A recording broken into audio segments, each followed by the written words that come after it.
Even today, a day after we know from prosecutors, as proven by the charges that they filed, that the assassination of Charlie Kirk was politically motivated and carried out by a hateful, revenge-filled left-winger, the media is still trying to convince you that we don't yet know the ideological motive, or even if there was an ideological motive behind the assassination. Welcome to the Wednesday edition of the Dan O'Donnell Show. President Trump right now attending a state dinner presented by King Charles of the United Kingdom. And the president right now is addressing those gathered in Windsor, England. Let's go now to President Trump. It's a singular privilege to be the first American president welcomed here.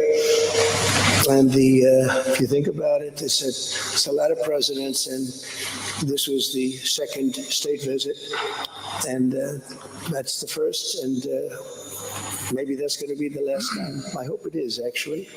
But this is truly one of the highest honors of my life. Such respect for you and such respect for your country. For many decades, His Majesty the King has epitomized the fortitude, nobility, and the spirit of the British monarchy and the British people. He's dedicated himself to preserving the glory and unique character of this kingdom, restoring life to the rivers and streams, supporting the works of its artists and composers, planting trees and gardens in its countryside. And I just visited one of the most beautiful I've ever seen that you just completed, and protecting the architectural integrity of cities, villages, and towns. He has uplifted the poor, cared for rural farmers, and tended to wounded veterans like nobody else. I'll tell you that I just stood in line and shook about 150 hands. And the king knew every single person and every single company, and some of them had bad names like XYZ-Q3, and he knew every one of them, or at least I think he did, because nobody was complaining. I was very impressed with that. But I just want to say that His Majesty has also raised a remarkable son in His Royal Highness Prince of Wales. Really amazing. We've gotten to know you, and I think you're going to have an unbelievable success in the future. Melania and I are delighted to visit again with Prince William and to see Her Royal Highness Princess Catherine, so radiant and so healthy, so beautiful. It's really a great honor. Thank you. Many years ago, His Majesty opened his archives to a biographer. Among the documents was a letter from 1993 in which he described the patriotism and guided his many projects. He wrote that he was, quote, entirely motivated by a desperate desire to put the great back into Great Britain. In the finest tradition of British sovereigns, he has given his whole heart, everything he's got, to those parts of Britain that are beyond the realm of mere legislation. It's not easy which to find its essence and its virtue, its harmony, and its soul. It's an amazing calling, and there's nobody that's answered that calling like you have. That is President Trump addressing the King of England, King Charles, at a state dinner held in the president's honor. We will be monitoring that as the Dan O'Donnell Show rolls along. If there is any news made from it, you will, of course, hear it here first. If you would like to join us on today's foray into broadcast excellence, or at the very least, and let's face it, far more likely broadcast competence, give us a call, shoot us a text. Our phone lines are always open at 414-799-1130. That is our AdventNews.com talk and text line.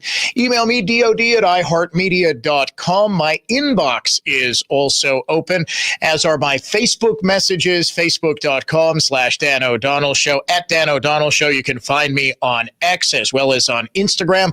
We are streaming this show live via the DanoCam on all social media as well as on our YouTube channel. Just search for The Dan O'Donnell Show. As the kids say, smash that like button and be sure to subscribe to The Dan O'Donnell Show podcast on iHeartRadio or wherever you listen to podcasts. Just about 22 hours ago, Utah County Prosecutor Jeff Gray answered definitively what it was that motivated the assassin of Charlie Kirk: increasingly radicalized left-wing politics. We put together a quick montage. Robinson's mother explained that over the last year or so, Robinson had become more political and had started to lean more to the left, becoming more pro-gay and trans rights oriented. Robinson accused Kirk of spreading hate. When asked why he did it, Robinson explained there is too much evil and the guy, referring to Charlie Kirk, spreads too much hate. Robinson: why did I do it? Roommate: yeah. Robinson: I had enough of his hatred. Some hate can't be negotiated out. In other words, he viewed Charlie Kirk as an evil bigot, a fascist who hated his trans boyfriend. He was in a gay relationship. He believed Kirk to be homophobic against him. This was personal to him as well as political. He was motivated, in other words, by the exact same leftist rhetoric that has become so commonplace in the era of Trump that most normal, sane people have taken to tuning it out because Democrats regurgitate it so freely and so effortlessly. But someone like him, who was spiraling into madness and evil, took that literally and said to himself, there's no way I'm going to be able to negotiate or argue or reason with this evil, with this hate. I need to confront it. I need to kill it. He was a leftist, and he took the leftist position that political opponents are not just wrong-headed or ill-informed, that they are in fact evil, that they're fascists, that what they want is an end to freedom for all Americans. They want to plunge this country into a new era of darkness, but especially for women, for minorities, for gays, for transgender people. And this is why we have a very real problem of left-wing political violence in this country. Coming up in the 5 o'clock hour, you are not going to want to miss our deep dive into the assassination culture on the left. I sort of hinted at this yesterday with a survey from Rutgers University that showed 50% of self-identified liberals out of 1,200 who were surveyed from a representative sample of people, according to U.S. Census data, 50% said it was at least somewhat justifiable to assassinate Elon Musk. 56% said the same thing about Donald Trump. That is a massive problem, ladies and gentlemen, and it is nowhere near a problem for both sides. In fact, as we will discuss later on in this, the 3 o'clock hour, the example that the left has been using since Kirk's assassination as a form of whataboutism, more commonly known as, or the more common name for the tu quo que logical fallacy, that would be Latin for but you too. It's a way of sort of changing the subject and trying to prove that the opponent in a debate is logically inconsistent.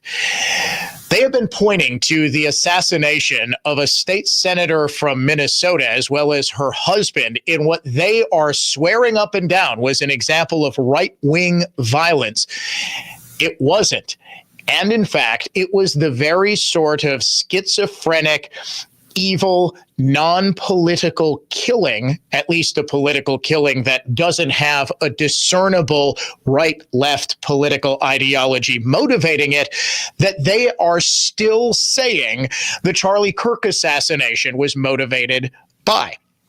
In fact, Caitlin Collins on CNN, after the attorney for Utah County, the lead prosecutor, charged this case as a politically motivated hate crime. He added a political hate enhancer to the charges associated with murdering Kirk. The gunman also faces several other charges of obstruction of justice and witness tampering for trying to get his trans lover to hide evidence and to cover for him and things like that. Even after it was made painfully clear that this was a leftist who was motivated by hateful left-wing ideology who killed Charlie Kirk, Caitlin Collins had Ted Cruz on her show and tried to get him to back down from his assertion that it was, in fact, exactly what everyone always thought it was, an assassination by a member of the left wing. As you could guess, things did not go well for Caitlin Collins. We don't have a motive yet. We don't know yet. We're waiting. Obviously, we've heard what the governors had to say, what the FBI director said today. Come on, we don't have a motive yet. We know. We don't have a motive yet. What's really? happening with? Really, that's CNN's position. I mean, from law enforcement, he just happened Senator. to fire the gun in celebration. You can't tell the motive. Senator, that's not what I said. And I said law enforcement hasn't laid out a direct motive. They've laid out a lot of evidence here of these messages and what actually the they shooter have. said They've said that he was a left-wing and to activist who hated roommates. Charlie Kirk. It wasn't just Caitlin Collins on CNN saying that we don't have any discernible motive. In fact, Christopher O'Leary, a retired FBI agent, was brought on as part of a panel to do a psychological profile of this assassin. And wouldn't you know it, he too said what we don't have is a clear political motive. Haven't seen yet, though, and which hasn't been released, is a real clear-cut ideology behind this. It looks like it may be leaning towards, perhaps something related to, gay community or trans community. But I mean, there's nothing necessarily here. He talks about his father being more pro-Trump, but is that because he's reacting to the assassination of Charlie Kirk, or is he acting out against his father's affiliation with MAGA world? So I don't think we see a real clear-cut ideology here. No, there's no political ideology. He just had a bunch of daddy issues that he was trying to work out by assassinating the best-known conservative activist in the country. That is supposedly an FBI expert on CNN. Jimmy Kimmel, the alleged humor host of the Late Night with Jimmy Kimmel, or Jimmy Kimmel Live, I believe it's called, the ABC late night show, was still trying to, after all of the evidence came out, after all of the evidence that was painstakingly gone over by the prosecuting attorney yesterday, he was still saying that this was a MAGA killer. We hit some new lows over the weekend with the MAGA gang desperately trying to characterize this kid who murdered Charlie Kirk as anything other than one of them and doing everything they can to score political points from it. He was most certainly not one of the MAGA movement. The commissioner of the FCC went on the Benny Johnson podcast today and said that they are examining, because ABC is a network broadcast that is covered by the Federal Communications Commission and does have, just like the radio stations that we broadcast this show on, it has a duty to report things that are not false, slanderous, and otherwise just not true, that there was going to potentially be an investigation into what it was that Kimmel was attempting to get his viewers to believe. Still, the most ridiculous media deflection yet has got to be from Montel Williams. Remember him?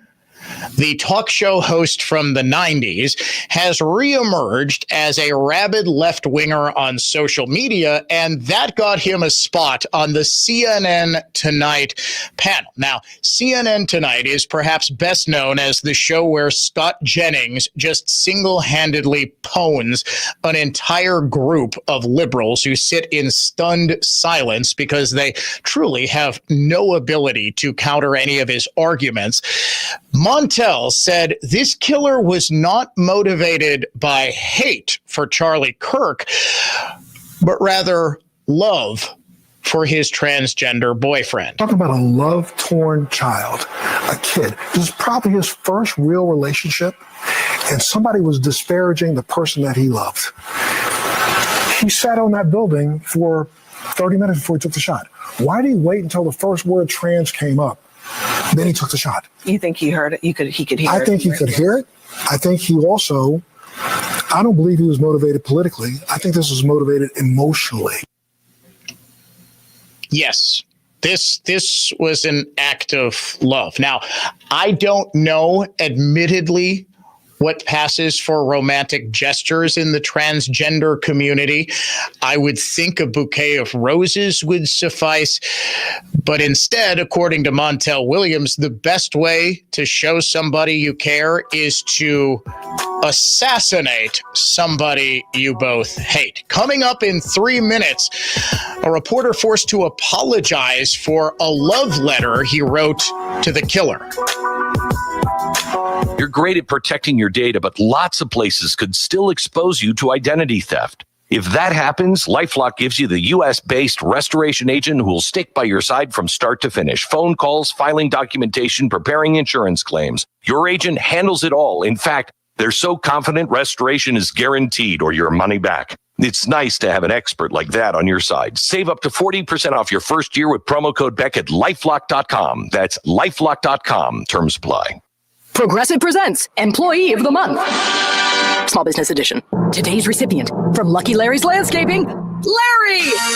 Larry saved his business money with a quick commercial auto quote from Progressive. Does it help he's his own marketing manager, accountant, executive assistant, and never been late? Technically, yes, but saving really put him over the edge. So, Larry, give Larry a round of applause. Be your own Larry. See if you could save in as little as 8 minutes at ProgressiveCommercial.com. Progressive Casualty Insurance Company and Affiliates. It's one of the hottest topics when it comes to finance and your money. The One Big Beautiful Bill. If you haven't read it, we don't blame you. It's 900 pages with 400 just for tax provisions. Not exactly light reading. You know who has read it? Annex Wealth Management. That's where Instant Insight webinars come in. They're designed to provide clarity for today's hot topics. Get up to speed fast. Check out the full Instant Insight schedule at annexwealth.com/events. Unbiased advice from a fee-only fiduciary. Find out more at annexwealth.com. When starting a new home project, the first step is the hardest to take. Hi, Colleen here with Tri-County Contracting. And with Tri-County Contracting, the first step is super easy. Go to TriCountyContractingWI.com. You can fill out a short form requesting a free estimate. Amanda will give you a call and schedule a no-pressure appointment with you. Whether it's roofing, siding, windows, or all of the above, we have you covered. If you are looking for an even faster roof price, we also have our instant roof quote button. Name, address, and email address, and you have your price on the spot. Easy first step. Then, all the steps after that, we'll take care of those for you. Getting you an easy-to-read, clear proposal quickly comes next. Then we can help you pick colors using our showroom or project map on our website. We pull the permits, we take care of materials and disposal. Our trained and specialized crews and project managers take care of all the install and cleanup. For you, it's as easy as one step, and that step is easy. Worry-free roofing, siding, and windows. Tri-County Contracting. We're the Libby family. At Do-It-Yourself Bathroom Center near State Fair on 62nd and Greenfield. Bathrooms and kitchens are our specialty. We use real wood cabinets and quartz tops to make beautiful rooms you will love for many, many years. And our experts really know their stuff. Remember our slogan, I did it myself at Do-It-Yourself. Make News Talk 1130 WISN your number one preset on our free iHeartRadio app. Powered by Gruber Law. One call, that's all. Injured? Remember, one call, that's all.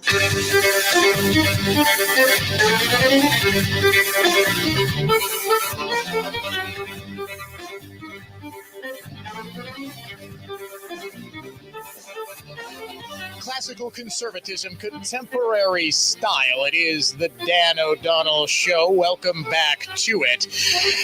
Easily the most insane, and I mean that truly, the most insane coverage of the press conference yesterday in which the Utah County prosecutor, Jeff Gray, announced that there was a clear left-wing motive, that the killer, the assassin of Charlie Kirk, was rather obviously motivated by the fact that he had become increasingly radicalized in his left-wing political views, and that he saw Charlie Kirk as the ultimate evil, a hateful monster who could not possibly be reasoned with, be argued with, be talked to. He needed to be killed. A prime motivating factor in this appears to be the realization by the killer, as he grew up in a very conservative home in Southwest Utah, that he was gay. His radicalization also coincided with the romantic relationship that he started up with Lance Twiggs, described as his roommate, but identified by prosecutors as his boyfriend, who is transitioning from male to female. Now, the text messages that I don't think anyone really fully believes were written by a pair of 22-year-olds, because not only does the gunman, Robinson, take full blame for the assassination, he absolves not only the roommate, but also the crazy old man, George Zinn, who was screaming in what he describes as an attempt to help the real killer escape at the moment Charlie Kirk was shot, that I shot him, I shot him, I shot him. He spontaneously decided to take the blame for murder to help somebody who he didn't know was going to shoot Kirk until the second before he started screaming.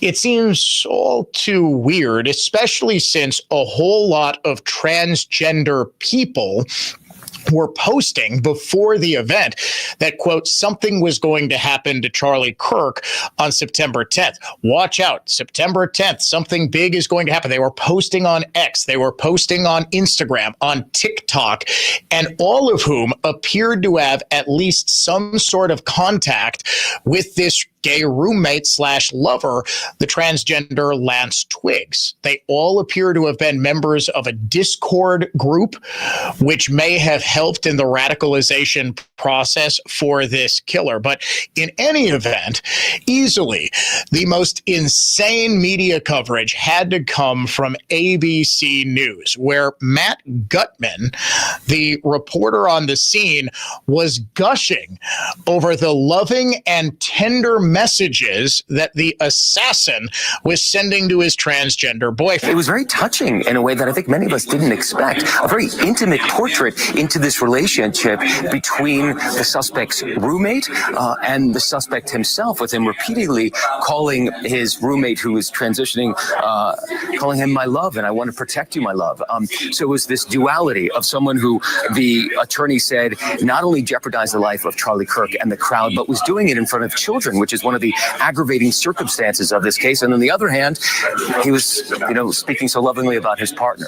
Yes, it was a real love story between the furry transgender and the political assassin. It was truly touching stuff. Now, one could make the argument that Gutman was just sort of carried away. This was his initial live report after this press conference.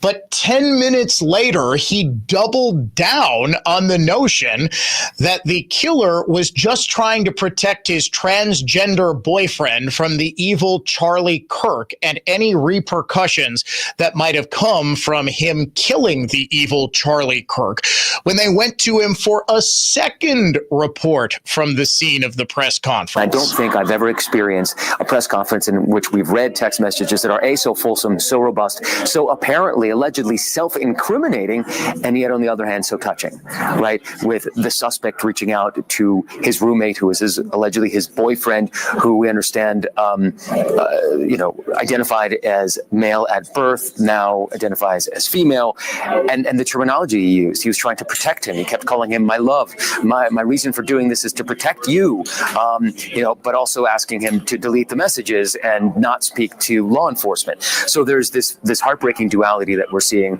very tragically playing out. Yes, these two were just star-crossed lovers like Romeo and Romeo who wants to be Juliet. Well, this was so unhinged that Gutman actually took to Instagram this morning to apologize for it. Yesterday, he wrote, "I tried to underscore the jarring contrast between this cold-blooded assassination of Charlie Kirk, a man who dedicated his life to public dialogue, and the personal disturbing texts read aloud by the Utah County attorney at the press conference. I deeply regret that my words did not make that clear, but let there be zero doubt here. I unequivocally condemn this horrific crime and the pain it caused Charlie Kirk's family, those who were forced to witness it at UVU, and the millions of people he inspired. I will bet you $100 right now, producer Eric, Matt Gutman did not write that himself. That was written by the ABC News PR department because they understood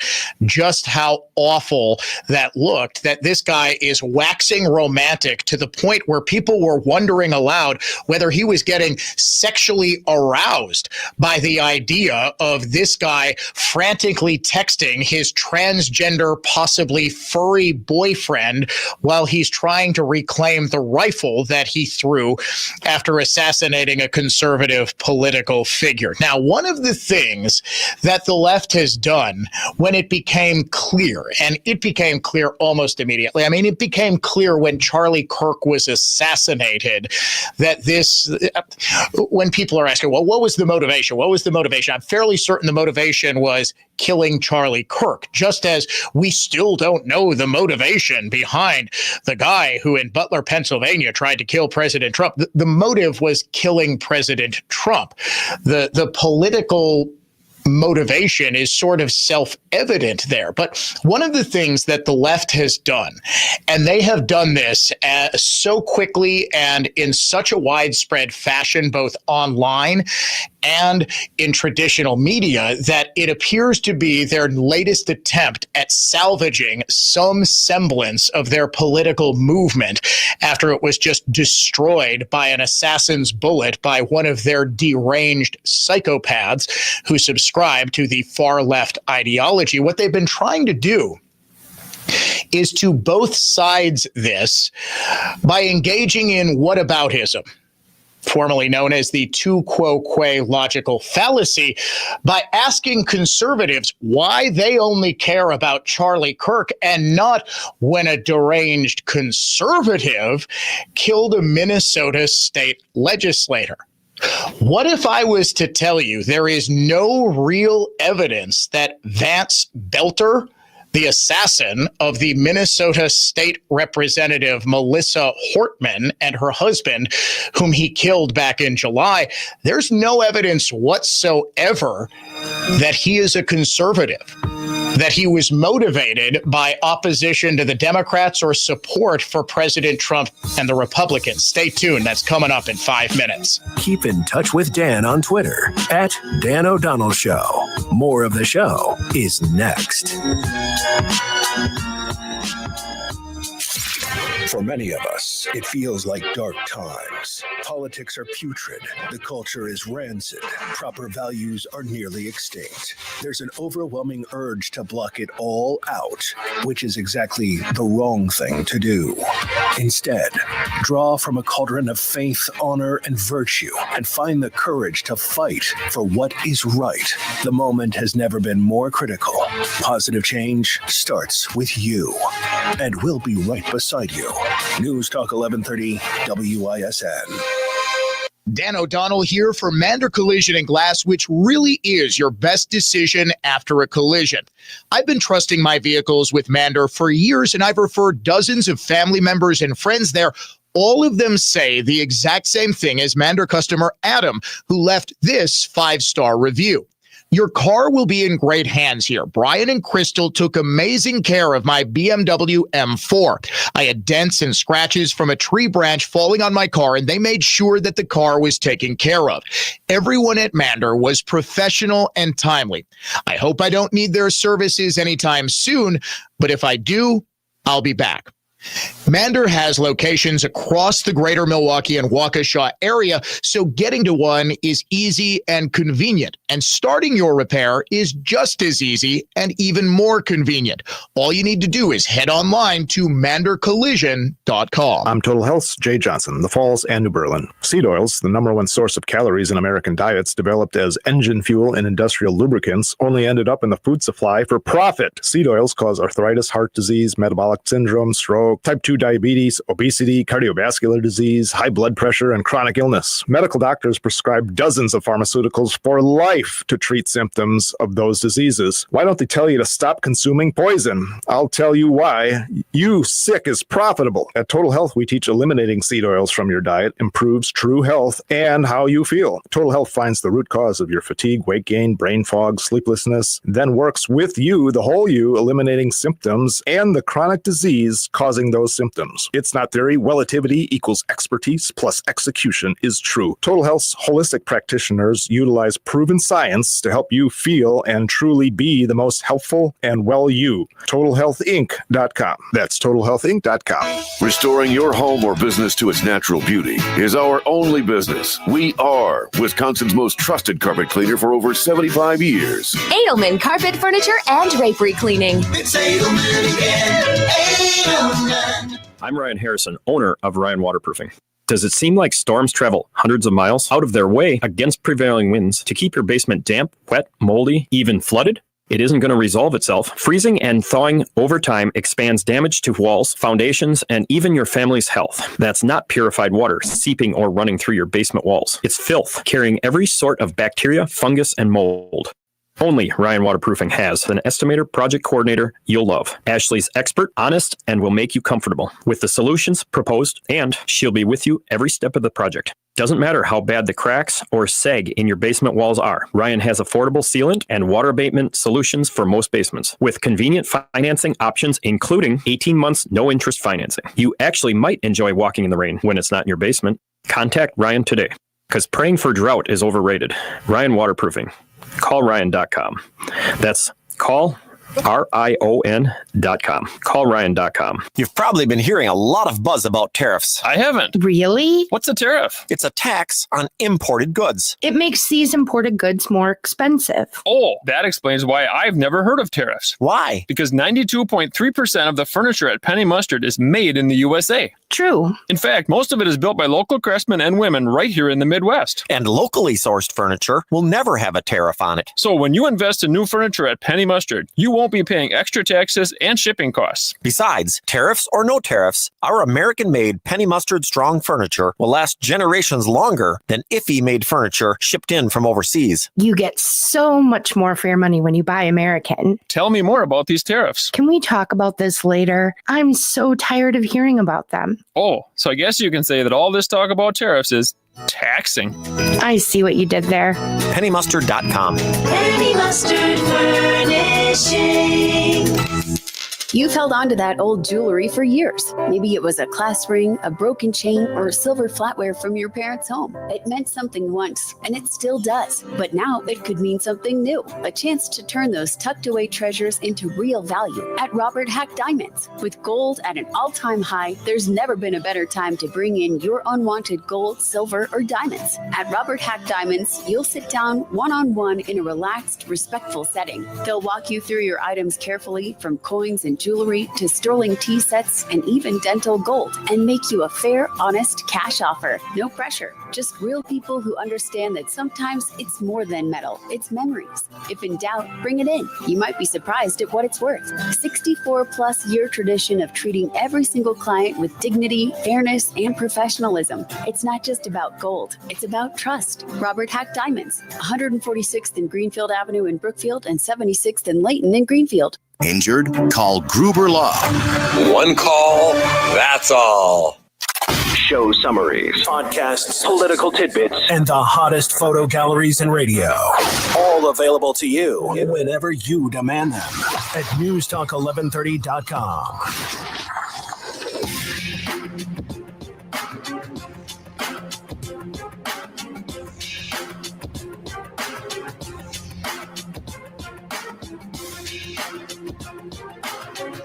CBS News anchor Jeff Dickerson on Monday was trying to convince viewers that there was no obvious political motive behind the assassination of Charlie Kirk. 5 days after Charlie Kirk's murder, the shooter's motive remains elusive. No writings left behind, vague secondhand testimony. That uncertainty and the risk of drawing sweeping conclusions suggests the murder may share similarities with recent violence not driven by an obvious political ideology. He referred to this as political nihilism, someone who is motivated, yes, by politics in a vague sense, but not specific left-wing ideology. Yeah, he was forced to walk that baby back almost as soon as the Utah County prosecutor gave his press conference saying that there was absolutely a left-wing political motive yesterday. It's also important to note that the charges were aggravated by the fact, this is now according to Mr. Gray, they were aggravated by the fact that this was a political murder, that the aggravated murder was committed because of Charlie Kirk's political views.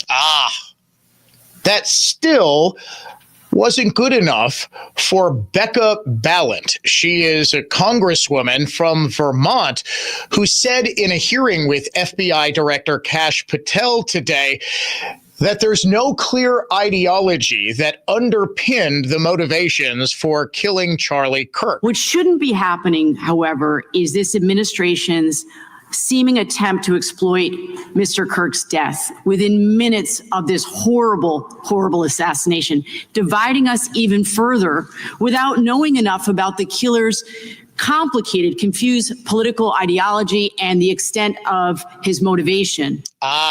Okay. We don't know. Now, as soon as I saw this soundbite cross my computer screen, I said, where do I know that name, Becca Balint?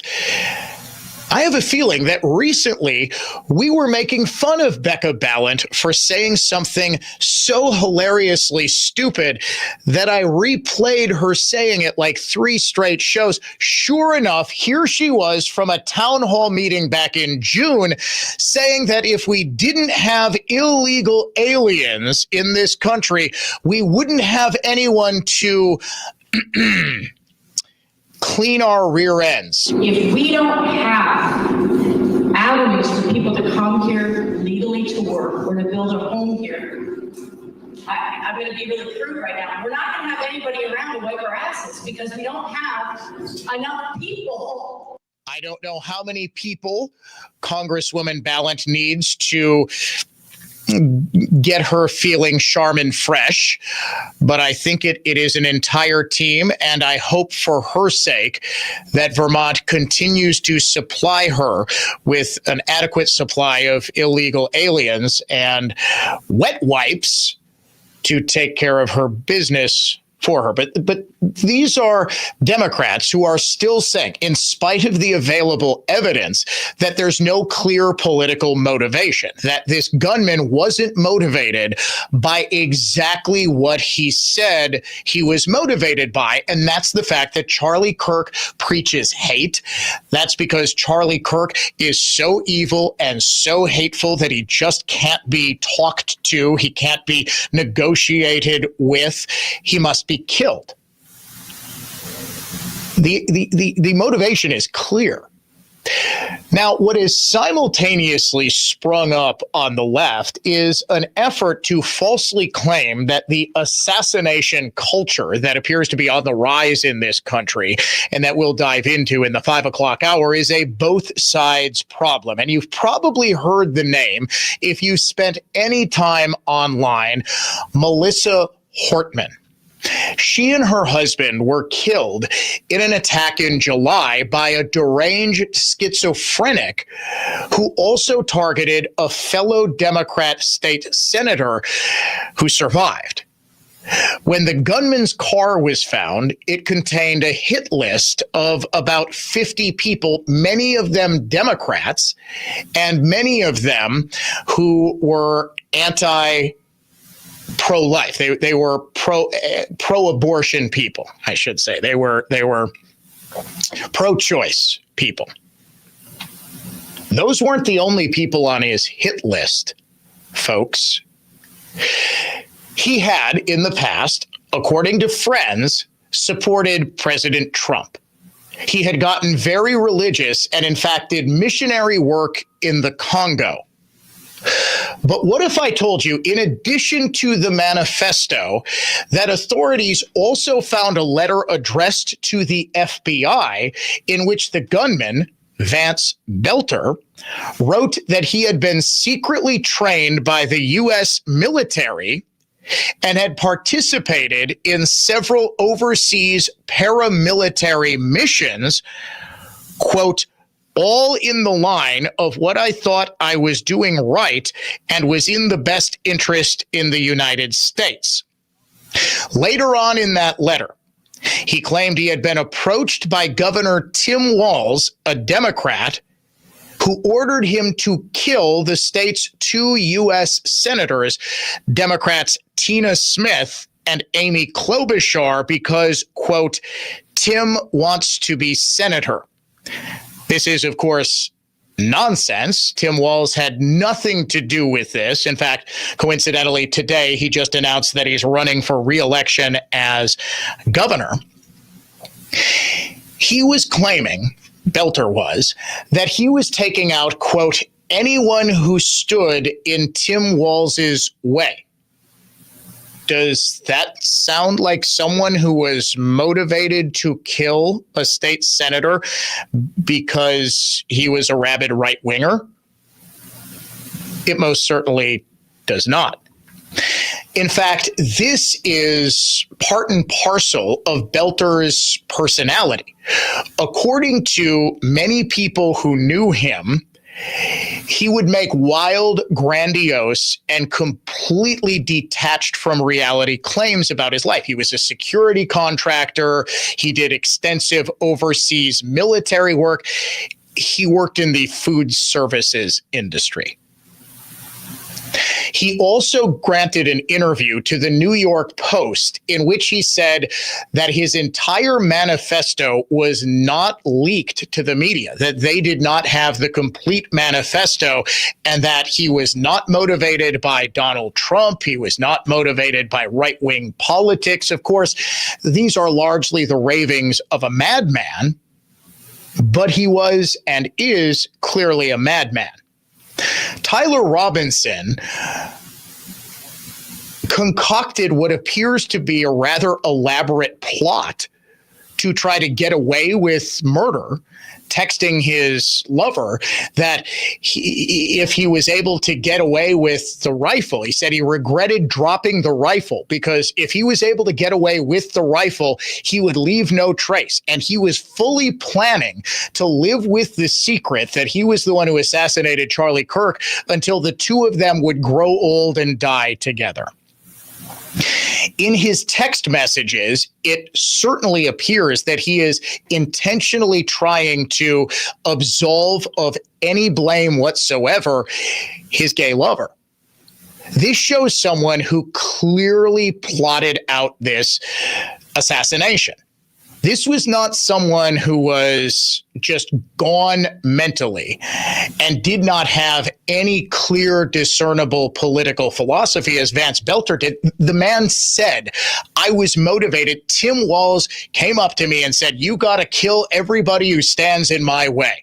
Tim Walz wants to be a senator. You got to kill Amy Klobuchar and Tina Smith. This is not a sane human being.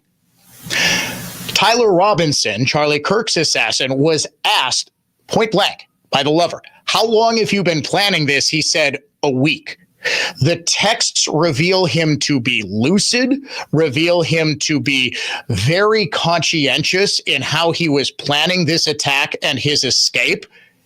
In essence, the exact opposite of Vance Belter, who lost it one day and went on a wild killing spree. Yes, his targets were Democrats, but to suggest that he was motivated by right-wing politics is a lie.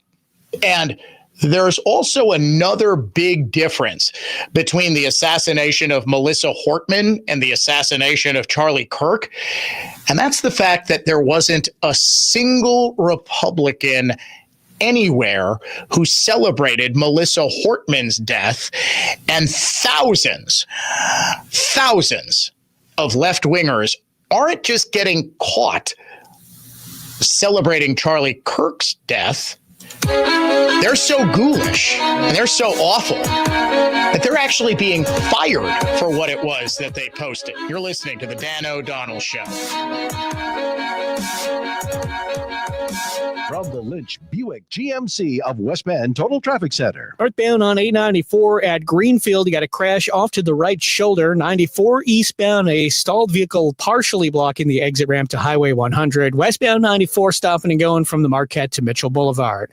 I'm Kevin Henry. That's your latest Total Traffic. This report is sponsored by Bet Online. Bet Online continues to be your number one source for all your football betting action. Bet Online has all the latest odds, news, and scores, even live in-game betting. From every pro to college game, Bet Online remains your choice for sports wagering info. Bet Online, the game starts here. Hey, it's Vicki McKenna for Byrna, the compact kinetic self-defense tool you need. Violence in America is going off the rails lately. Things are just more dangerous now than they ever were before. So I'm sorry to say you are obligated now to protect yourself. But if you can't or just don't want to carry a gun, I want you safe, okay? So here's the perfect option for you. Byrna's brand new, compact, less lethal launcher. It's only about the size of a smartphone, but it comes equipped with less lethal rounds that can lay out your attacker from a distance, giving you time to escape. And the Byrna compact launcher is small, easy to conceal, and has zero recoil. So imagine you're on a walk to your car and someone tries to attack you, or you're taking a walk and you encounter a vicious dog. You need to have a tool you can deploy quickly to protect yourself, and Byrna is that tool. It's legal everywhere, and you don't need a license or a background check. So visit Byrna.com today to find the right launcher for you. That's BYRNA.com. When starting a new home project, the first step is the hardest to take. Hi, Colleen here with Tri-County Contracting. And with Tri-County Contracting, the first step is super easy. Go to TriCountyContractingWI.com. You can fill out a short form requesting a free estimate. Amanda will give you a call and schedule a no-pressure appointment with you. Whether it's roofing, siding, windows, or all of the above, we have you covered. If you are looking for an even faster roof price, we also have our instant roof quote button. Name, address, and email address, and you have your price on the spot. Easy first step. Then, all the steps after that, we'll take care of those for you. Getting you an easy-to-read, clear proposal quickly comes next. Then we can help you pick colors using our showroom or project map on our website. We pull the permits, we take care of materials and disposal. Our trained and specialized crews and project managers take care of all the install and cleanup. For you, it's as easy as one step, and that step is easy. Worry-free roofing, siding, and windows. Tri-County Contracting. I'm Dan O'Donnell. This is This Week with Annex Wealth Management. I'm joined by the CEO of Annex, Dave Spano. And finally, at long last, Dave, the moment we have been waiting for what seems like an eternity. A rate cut. Yep. So the old saying, Dan, is don't fight the Fed. And really, it's not just about what the Fed is doing, it's what they're going to do. And that's been a change of policy that has been really building up for years, really pre-Trump. And it goes back to what was happening with inflation. So you keep rates in tide with inflation. So now that rates are coming back down, inflation has come back down, that changes portfolios. And the markets have really reacted, both the NASDAQ and the S&P 500, tripping over new highs. Dan, this is really because the market's reacting to that, to what it's going to look like, not this week, but in October through the rest of the year. And not only that, we're starting to see some thawing of the relationship with China. You put that all together with the big, beautiful bill, all of this, the market feels better as it's going into the end of the year. The fourth quarter is generally pretty good. So folks, this is the time to make sure that your portfolio is set up to take advantage of all of this new news. Make sure you know what you own, why you own it, and how much you're paying for it. And you can get that by getting a free portfolio assessment. And you can get that at annexwealth.com. You really do need to understand just what it is that you're doing with your financial future and that of your family, because ultimately that's what this is all about. Now that we have a rate cut, now that it seems like there's a path forward, you need a personal path forward for you. Get one at annexwealth.com. For Dave Spano, the CEO of Annex, I'm Dan O'Donnell. This has been 7 this week with Annex Wealth Management. BlueMountainExpress.com. We will improve your move. Statewide. The talk shows on WISN Radio. Not for the faint of heart and not for the feeble of mind. News Talk 1130 WISN. Fact is, until you've heard us, you haven't heard the whole story.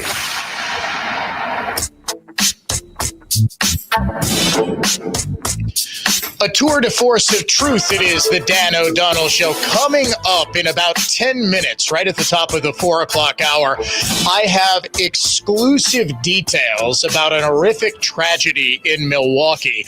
A police chase leads to the suspect crashing into and killing a family, including a 15-year-old. The killer was on a multi-state crime spree, but of course was out on bond. I will get you exclusive details coming up here on the Dan O'Donnell Show. How do you know, though, that the left wing has lost the narrative on the assassination of Charlie Kirk? It's because they're now starting to blame gun culture. Congresswoman Jasmine Crockett. She is the new AOC, ladies and gentlemen. In fact, I may have to do a brand new love theme for her. Ever since the start of this radio show, I was doing a recurring bit where I would play AOC sound bites to romantic music and say, look, folks, I love my wife dearly. We've been together 25 years this coming November. But I have a deep infatuation with AOC's stupidity because it makes the case for conservatism far better than I or even the late legendary Charlie Kirk ever could. Jasmine Crockett is now giving me AOC levels of heart palpitations. She was on the floor of Congress during the grilling of, what was it? It was at some hearing. I don't believe it was at the Kash Patel hearing. Actually, now that I think, yep, it was. It was at the Kash Patel hearing. She blamed the Charlie Kirk assassination on the gun culture of the right. Please tell me who is fostering this gun culture, right? I mean, the reality is that the average person on the left probably couldn't make a shot from 200 yards because they haven't been playing with assault rifles since they were a little kid. Like, that is just the reality of how people on the left typically work. Okay, never mind the fact that someone on the left actually did make that shot with that rifle at 200 yards. You see, most leftists aren't this violent and aren't this crazy because they're not raised in a gun culture. Now, Crockett followed that up by saying something that so perfectly encapsulates the left's reflexive calls for gun control every time they can't blame a mass shooting or act of terrorism or political assassination or attempted assassination on conservatives, that we need more laws. If we just had gun control laws, this crime wouldn't have happened. This tragedy would not have occurred. Within 14 seconds, she said, we need more laws, but then admits, yeah, I don't know if any of these laws would have stopped this assassin. Maybe we need to start talking about legislation that will keep these types of weapons out of certain people's hands. Now, whether or not this gentleman would have qualified under any type of laws that many of the Democrats have proposed, I don't know. No, of course she doesn't know. And ladies and gentlemen, this is why my heart is now aflutter for Jasmine Crockett's stupidity, as well as AOC's. Stay tuned through the news right after exclusive new details about the suspect who crashed into and killed 3 people in Milwaukee during a police chase last night.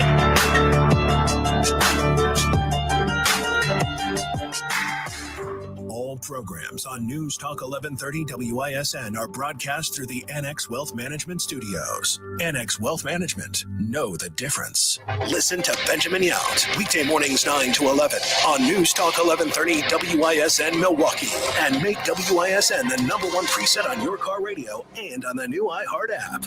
Free never sounded so good. Good afternoon. I'm Dave Michaels. As expected, the Fed did announce a quarter-point rate cut, the first reduction of interest rates in 9 months. The Fed's dot plot shows 2 more rate cuts this year at 25 basis points each if they go. That's each of the last meetings that are remaining, pulling forward one of the rate cuts from next year. The Fed also sees 1 rate cut in 2026 now, 1 rate cut in 2027, and none in 2028. Now, in its projections, the Fed out of this meeting sees the GDP going up this year to 1.6%. Fox Business Network's Edward Lawrence and another Democrat has entered the race for governor in Wisconsin.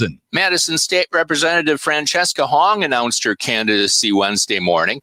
A member of the Assembly's Socialist Caucus, Hong is considered one of the furthest left-leaning voices in the state legislature. Her election to the state assembly in 2000 made Hong the first Asian American to serve in the chamber. She joins a field of Democrats that includes Lieutenant Governor Sarah Rodriguez, Milwaukee County Executive David Crowley, and State Senator Kelda Royce. Partisan primaries are next August. Ted Allen, Wisconsin Radio Network. Checking the Holiday Automotive of Fond du Lac Sports Scoreboard, Packers wide receiver Jaden Reed, who had surgery on both his foot and collarbone yesterday, was the only Packer not participating in practice today. From the Orthopedic Associates of Wisconsin News Center, I'm Dave Michaels on Wisconsin's most listened to radio station, News Talk 1130 WISN. Here's the latest forecast. Presented by AdventKnows.com from the Fox 6 weather experts. Sunny and warm today with high temperatures ranging from upper 70s lakeside to low and even middle 80s inland. We drop into the 60s tonight, then climb back to 80s on Thursday. A few more clouds Friday, then scattered showers and storms this weekend. I'm Fox 6 meteorologist Stephanie Barrichello. This report is sponsored by Mothers Against Drunk Driving. For victims of drunk and drug driving, our grief is unique, but you know you always have a place at MAD. Call our 24-hour victim helpline at 877-MAD-HELP or visit mad.org. You're great at protecting your data, but lots of places could still expose you to identity theft. If that happens, LifeLock gives you the U.S.-based restoration agent who will stick by your side from start to finish. Phone calls, filing documentation, preparing insurance claims. Your agent handles it all. In fact, they're so confident restoration is guaranteed or your money back. It's nice to have an expert like that on your side. Save up to 40% off your first year with promo code Beck at LifeLock.com. That's LifeLock.com. Terms apply. Progressive presents Employee of the Month. Small Business Edition. Today's recipient from Lucky Larry's Landscaping, Larry! Larry saved his business money with a quick commercial auto quote from Progressive. Does it help he's his own marketing manager, accountant, executive assistant, and never been late? Technically, yes, but saving really put him over the edge. So, Larry, give Larry a round of applause. Be your own Larry. See if you could save in as little as 8 minutes at ProgressiveCommercial.com. Progressive Casualty Insurance Company and Affiliates. You've held on to that old jewelry for years. Maybe it was a class ring, a broken chain, or a silver flatware from your parents' home. It meant something once, and it still does. But now it could mean something new. A chance to turn those tucked away treasures into real value at Robert Hack Diamonds. With gold at an all-time high, there's never been a better time to bring in your unwanted gold, silver, or diamonds. At Robert Hack Diamonds, you'll sit down one-on-one in a relaxed, respectful setting. They'll walk you through your items carefully, from coins and jewelry to sterling tea sets and even dental gold, and make you a fair, honest cash offer. No pressure, just real people who understand that sometimes it's more than metal, it's memories. If in doubt, bring it in. You might be surprised at what it's worth. 64-plus year tradition of treating every single client with dignity, fairness, and professionalism. It's not just about gold, it's about trust. Robert Hack Diamonds, 146th and Greenfield Avenue in Brookfield and 76th and Layton in Greenfield. We use powerful truck-mounted carpet cleaning units designed to remove even the toughest dirt, and certified cleaning technicians who understand the definition of clean. Edelman Carpet, Furniture, and Drapery Cleaning. It's Edelman again. Edelman. Hello? Hello? Mr. Hoban? Yes. Hi, this is Amy from First American Bank. I got your message that you called, and I'm calling you right back. Okay, I'll hold. Oh, I'm not putting you on hold. I'll just finish my tuna fish sandwich here and stay on hold until you get back to me. No, Mr. Hoban. Can you make it before the end of the day, though? I have a gentle yoga class at 7. Mr. Hoban, are you new to First American Bank? Yeah, I figured you got to be better than the big bank I was at. But I'm ready to hold now. Mr. Hoban, I'm not putting you on hold. What? First American Bank is built on superb customer service. So besides offering the best loan deals in town, cash management service, and more, if we can't take your call right away, we call you back as soon as possible. First American Bank thinks of it as treating our customers like family. You treat your family with consideration and respect, right? Can you put me on hold while I think about that? Mr. Hoban. First American Bank, the bank that does more for your money. Visit firstambank.com or call us at 262-577-2400. Member FDIC, Equal Housing Lender. Higher design, higher style. Higher Wisconsin Kitchen Mart. This is Wisconsin's most listened to radio station. News Talk 1130 WISN. Chaos and horror on a college campus. Conservative activist Charlie Kirk gunned down in front of a crowd. To my great fellow Americans, I am filled with grief and anger at the heinous assassination of Charlie Kirk on a college campus in Utah. This is a dark day for our state. It's a tragic day for our nation. Coming up in the 5 o'clock hour here on the Dan O'Donnell Show, the left's assassination culture. Why this has been brewing for years now and has now exploded into the tragic death of America's most prominent conservative activist. It was also a dark day in Milwaukee yesterday as 3 innocent people were killed by a 19-year-old suspect during a police chase, according to the Milwaukee Police Department. Around 9:37 p.m., officers spotted a reckless driver in the area of 36th and Wright and attempted to make a stop. The driver refused to pull over, and a pursuit ensued. The driver of the fleeing vehicle hit the car at the intersection of 35th and Valete. 3 adult occupants of the vehicle struck by the fleeing driver sustained fatal injuries. This was later updated as one of the victims was identified as a 15-year-old according to the Milwaukee County Medical Examiner's Office, according to the Medical Examiner's Office, this was a 15-year-old boy named Karla Ko-Mu. He was also accompanied in that car by Ta-Mu May, who was a 21-year-old man, also pronounced dead at the scene, and a 50-year-old woman named Plur Mu, also killed. 2 additional occupants of the struck vehicle sustained serious injuries and were taken to the hospital for treatment.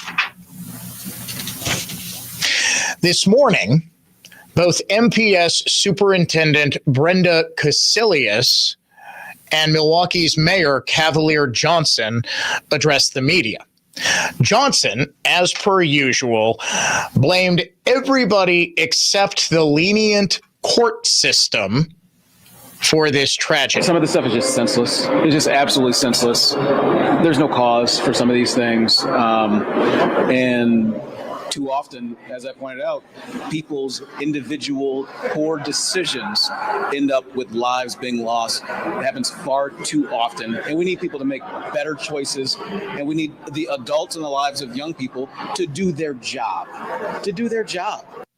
Would that include both the prosecutors and judges in both Wisconsin and Indiana who failed to do their job as this suspect was on a multi-state crime spree, yet somehow still out just days after he was granted bond in a different state?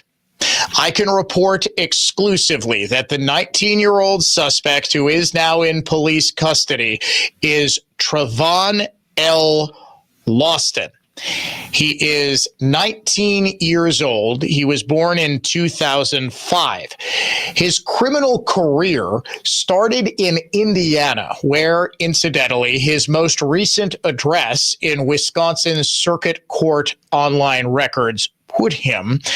His criminal career started in Indiana in 2002 when he was just 16 or 17 years old. He was arrested and charged with, any guesses? Where do 99% of these people's criminal careers start? Car theft. The case dragged on, and Lawston took off. He went to Wisconsin and took up residence apparently in Milwaukee, where he had to be extradited in 2023 in order to face criminal charges. Eventually, later on in 2023, he did get convicted in Indiana of car theft. He was sentenced to a year in jail. Good, right? Wrong. What did the judge immediately do? Give him credit for 20 days in jail already served and to, in fact, suspend the remainder of the sentence. In other words, he did no time. He was sentenced to no time in jail. The following year, 2024, he's charged with possession of a firearm by a felon. He has already got a felony conviction because of that car theft in Indiana. That they actually treat that somewhat seriously, at least in the statutes. We have it as basically a glorified misdemeanor. No one ever goes to jail for car theft, or as we call it, operating a vehicle without the owner's consent here in Wisconsin. Lawston is a felon. Because of his felony conviction in Indiana, he's caught with a gun and, yes, resisting or obstructing an officer. He's released on $1,000 cash bond.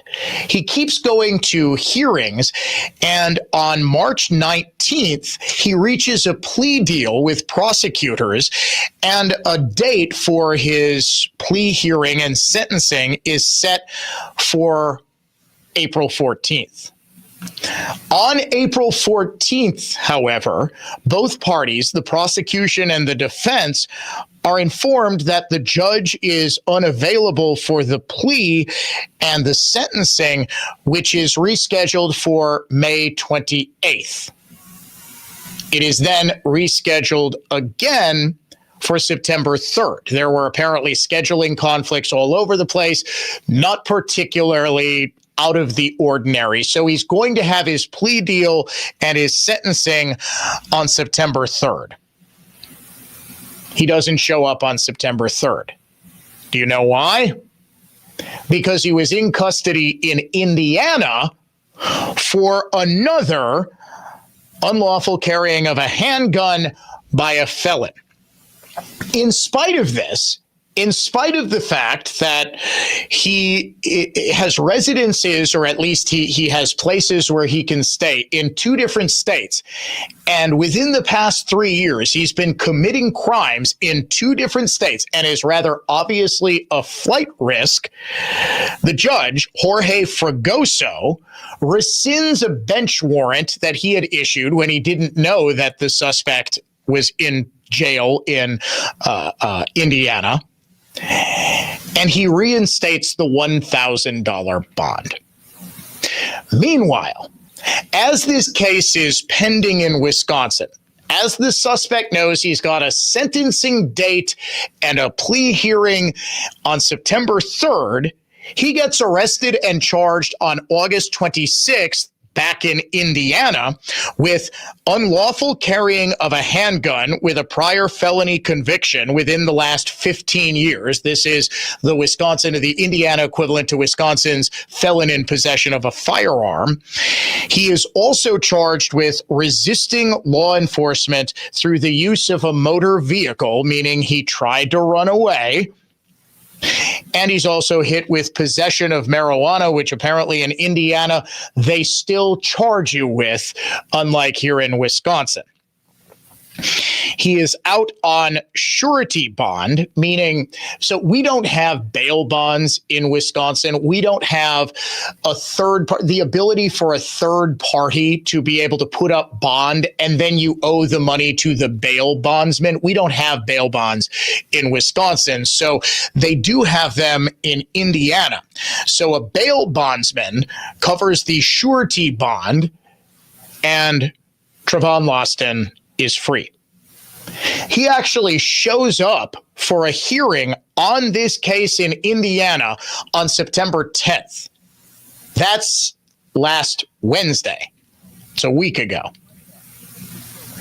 Last night, September 16th, he's back in Milwaukee doing the exact same thing he has always done, running from the police, because I'm willing to wager when the charges are announced, he's got a handgun, he's got a firearm, he's got drugs, he's got something that he wasn't supposed to have.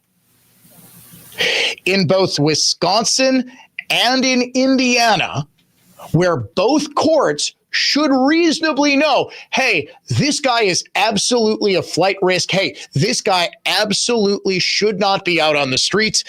He was, over and over again. And the only reason that this guy did not commit more and more and more crimes is because he was only 19 years old. Now, juvenile records are sealed in every state. So I'm guessing that he had an extensive juvenile record in either Indiana or Wisconsin or both.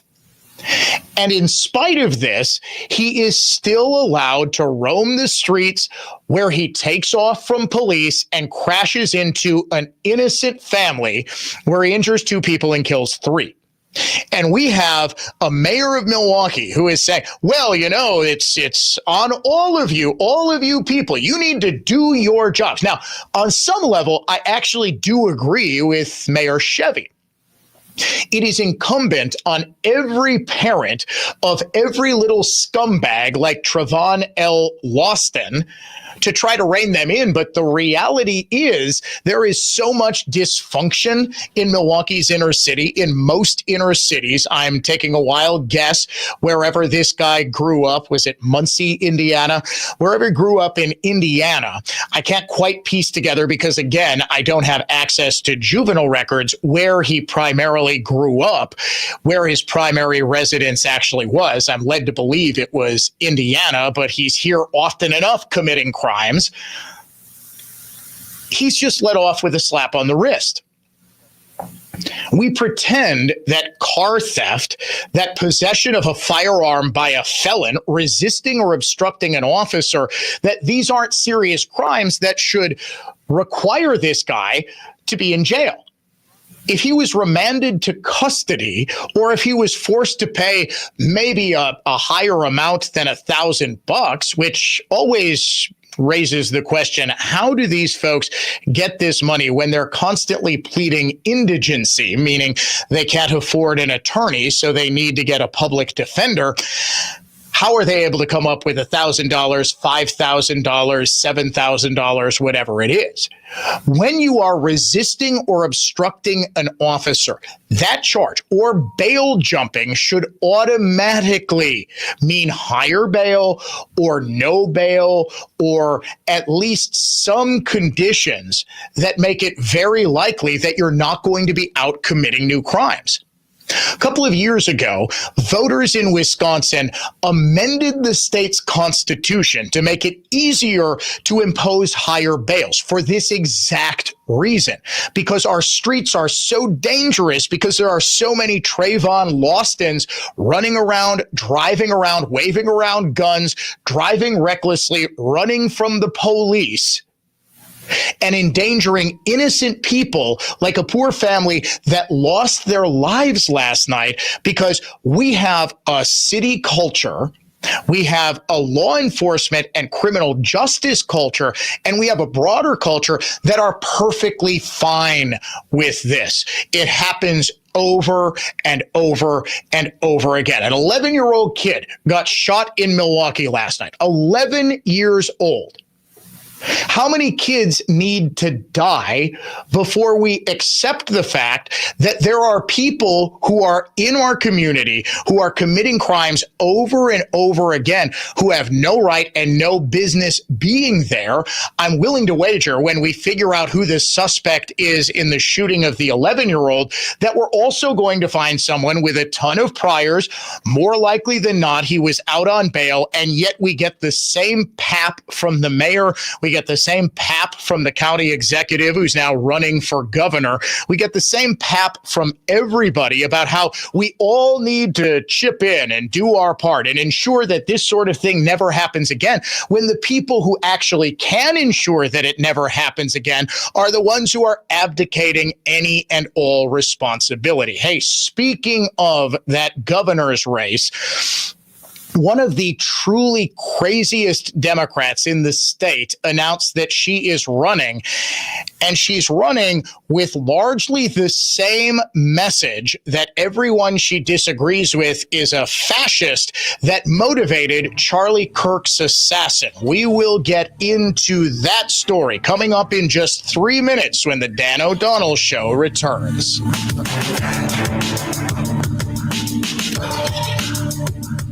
Now, here's traffic from Tri-City National Bank, your hometown bank. Call the Tri-City Total Traffic Tip Line at 414-944-5111. Northbound 894 at Greenfield, you got a crash off to the right shoulder. 4145 northbound, tight from Mayfair up to Hampton. Southbound delay starting up at Appleton, clearing up south of Capitol.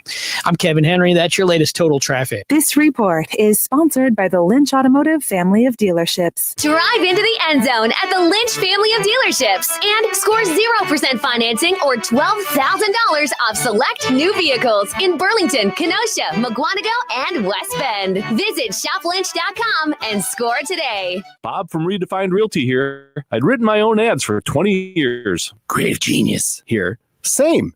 Well, Inet's ads and 100 other businesses' ads. Writing your own ads, you kind of get stuck repeating the same message, different words, but the same perspective. Before introducing Easy Home Bidder, Bob came to Inet to brand his brainchild, MLS Listing Backed by Auction.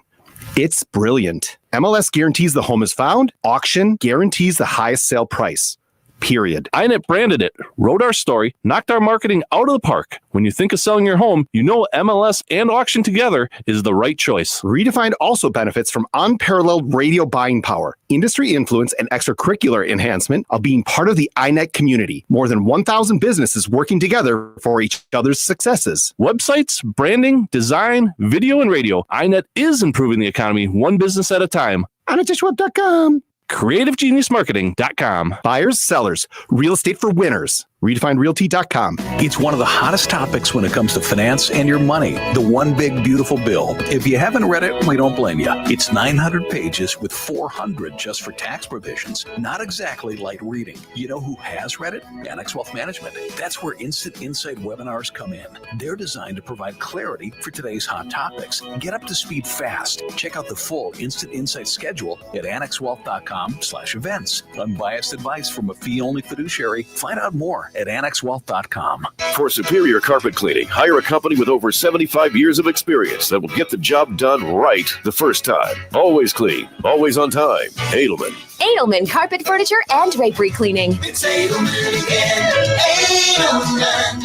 For more information about contests on News Talk 1130 WISN, go to newstalk1130.com/rules. Make News Talk 1130 WISN your #1 preset on our free iHeartRadio app, powered by Gruber Law. One call, that's all. Injured? Remember, one call, that's all. Both grateful and humble for the unwavering support of our listeners. It's because of you that this is Wisconsin's most listened to radio station. News Talk 1130 WISN.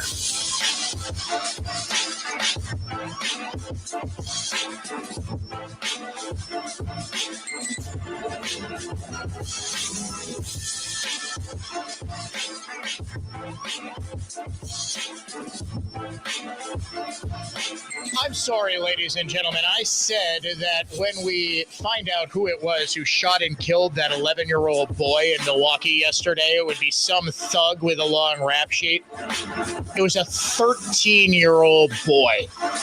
Milwaukee police have now announced that they believe that the motive was robbery. So the 13-year-old was robbing the 11-year-old and shot and killed him. I don't even know what to say anymore. Truly. As Democrats across the country are imploring mostly Republicans to tone down the rhetoric in the wake of Charlie Kirk's assassination, one Democrat who has made a career out of being completely and totally repugnant is ratcheting up the rhetoric. Her name is Francesca Hong. She is a far left, and I mean far left, socialist Democrat member of the Wisconsin State Assembly.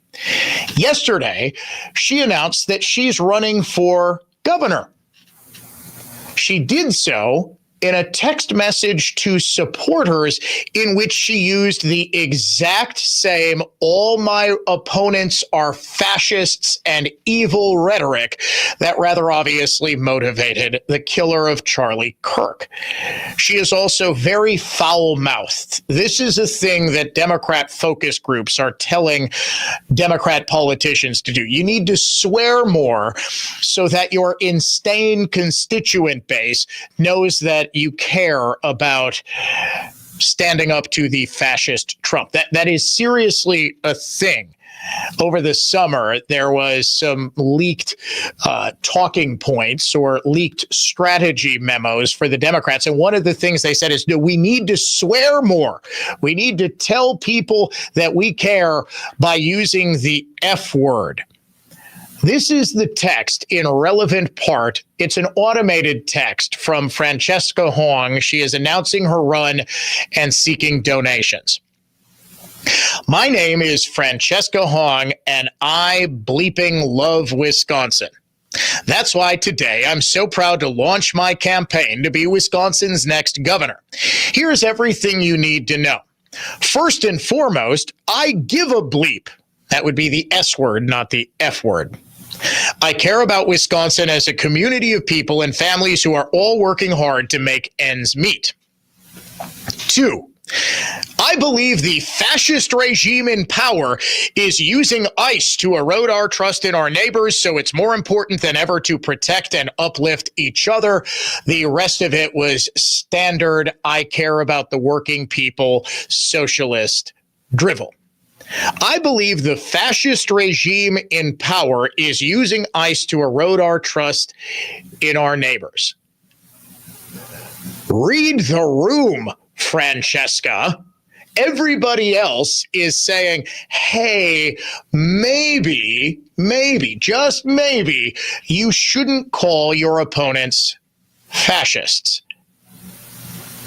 Francesca screams, Leroy Jenkins, as she runs into the room, guns blazing, engaging in the same hateful rhetoric that she always has been. Now, this appears to be par for the course for Madison Democrats who just can't stop saying things like Charlie Kirk deserved what he got. In an interview with C-SPAN yesterday, Wisconsin Congressman Mark Pocan said just that. Charlie Kirk said a lot of things that people consider very awful towards other people because he had, I would say, an extremist viewpoint.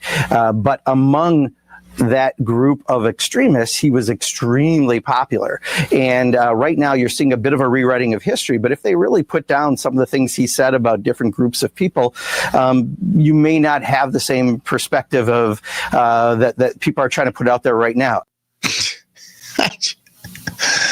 First of all, there was just a Washington Post columnist by the name of Karen Ataya who had to be fired because she lied about what it was that Charlie Kirk actually said.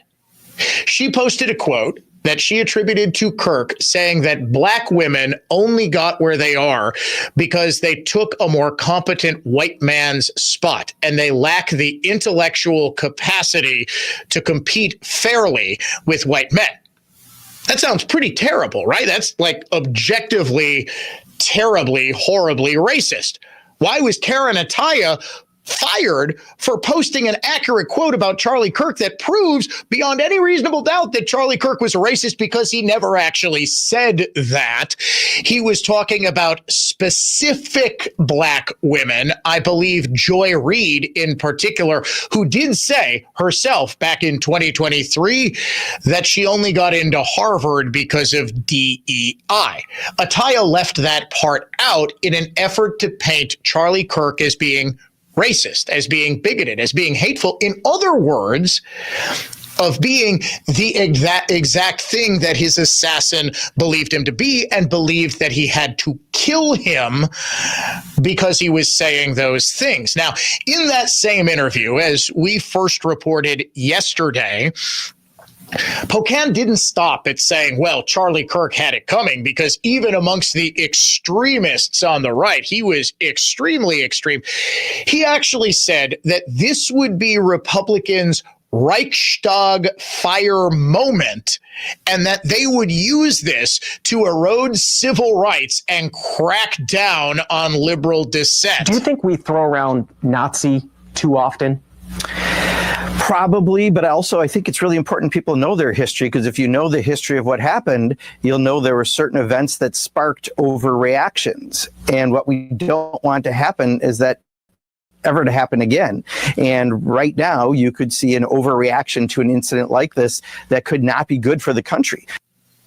He's obviously referring to the Reichstag fire. 1933, about 4 weeks after Hitler was elected chancellor and he rose to power, there was a fire at the Reichstag building, which housed the German parliament. Hitler used that. He blamed the Communist Party in Germany for this, and he used that to crack down on free speech, freedom of association, freedom of the press, all of the rights that were granted in the Weimar Republic under the Weimar Constitution. And he basically used the Reichstag fire to make himself a dictator. It wasn't the Communist Party. In fact, a lot of people believe, and I'm not sure if it was ever definitively proven, that the Nazis themselves started that fire in a false flag operation to frame the communists so that Hitler would be able to seize authoritarian control of the country. That's beside the point. What Pocan is saying is that, yes, we do throw around the word Nazi too much when we talk about the Trump administration. We throw around the word fascist too much because they use them interchangeably. Just like Francesca Hong is saying, the Trump regime is a fascist regime. This is a Nazi regime. Pocan is freely admitting, yes, we throw around the term Nazi way too often, but just watch how those Republicans act like Nazis and crack down on all of our rights using the Charlie Kirk assassination as their Reichstag fire moment. This might actually be the single worst thing any elected official has said in the wake of Kirk's assassination. Not only is he doubling down on the same rhetoric that very obviously inspired the killer, he's saying completely baselessly that Republicans are going to now be authoritarians and destroy free speech. Now, what he's going to claim, and what liberals I'm sure are already, who are listening to me, claiming, is that the authoritarianism has already started, Dan. Republicans are cracking down on free speech by calling out the people who are posting the most ghoulish, awful things in response to the death of an innocent 31-year-old man. A Republican candidate for governor comes out and tries to both sides this thing by saying he wouldn't fire anyone who said awful things and celebrated the assassination of Charlie Kirk. That story coming up in just 5 minutes. From the Lynch GM Superstore in Burlington Total Traffic Center. 15 minutes either side of 4145 between the Zoo and Good Hope. Northbound delays breaking after Capitol, southbound after Burleigh. 94 eastbound is 20 from Moreland to the Marquette. Stall on the exit to Highway 100. I'm Kevin Henry. That's your latest total traffic. This report is sponsored by First Choice Heating and Cooling. Don't be that family with no heat Christmas morning.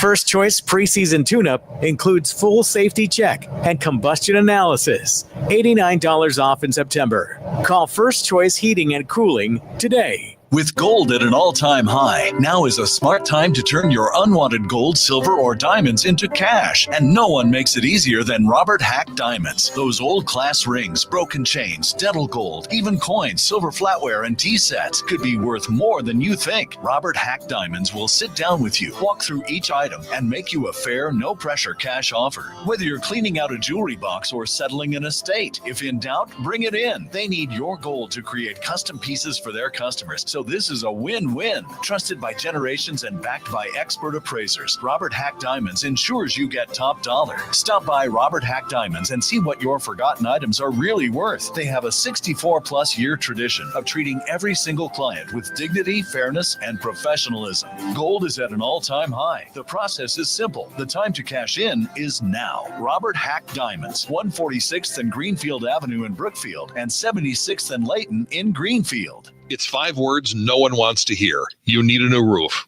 Oh boy, who do you call? How are you going to pay for it? Hi, it's Jay, and these are all questions that run through people's minds when they hear those 5 words. But if you pick up the phone and call Semperfi Roofing, your new roof will be the easiest, most hassle-free home improvement project you'll do. Semperfi has thousands of 5-star ratings for both customer service and high-quality installation. Plus, they offer a 50-year leak-free guarantee on every roof they install. 50 years.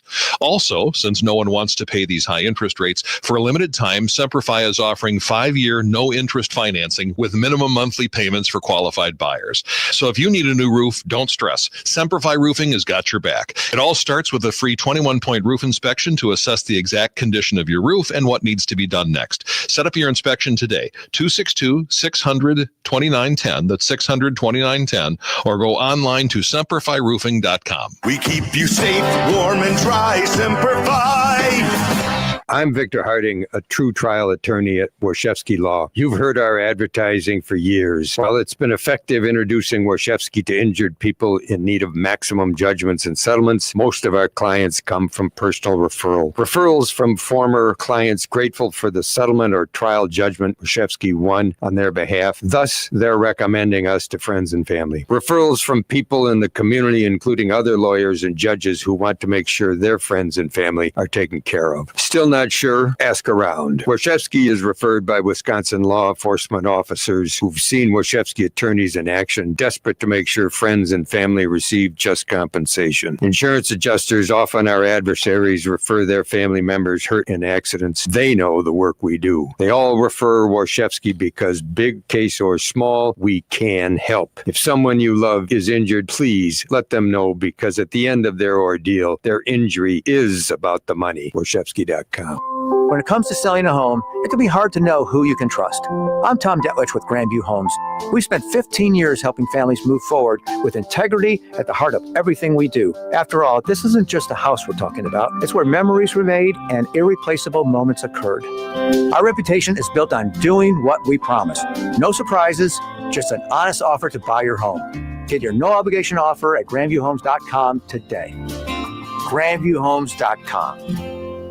I'm Dan Voss from Cut and Go. Ugly and depressing and trees killed off by emerald ash, oak wilt, and Dutch elm disease are dangerous for friends and loved ones, even a potential liability. Slowly rotting, left-standing hardwood trees can weigh tens of thousands of pounds. Even seemingly smaller branches can weigh tens, even hundreds of pounds. With Cut and Go, there is no reason to risk injury or property damage. Live trees in precarious placement for an arborist to remove over homes, garages, commercial buildings, luxury landscapes are easily and safely laid on the ground by Cut and Go's NCCER crane-operated certified remote control automobile mounted articulating crane grapple saw operators. You can save big money and stock up on firewood by having Cut and Go put your trees on the ground for you to clean up or have a bonfire or split firewood, or we can take it all with us when we leave. A tons of trees movement. Cut and Go cutandgotrees.com. That's CUTNGO trees.com. Once again, that's cutandgotrees.com. Here's the tale of the daily Medfield. Same old pharmacy, same old bill, but those prices kept rising higher still. Till the savings wrangler rode in, cool as can be, at Good RX, saving massively. No plan? Don't matter none. Up to 80% off. Deals are done. Discounts hitting harder than Ma's chili. Dang. That one little app does all the rest. Save time and money on prescriptions. Check Good RX. Good RX is not insurance. Injured? Call Gruber Law. One call, that's all. WISN. Big taxers, big spenders, political cronies, global warming alarmists, charlatans, liars, scam artists, and feeders at the public trough. The threats to your happiness are many, but that's where we can help. News Talk 1130 WISN. Our truth shall keep you free.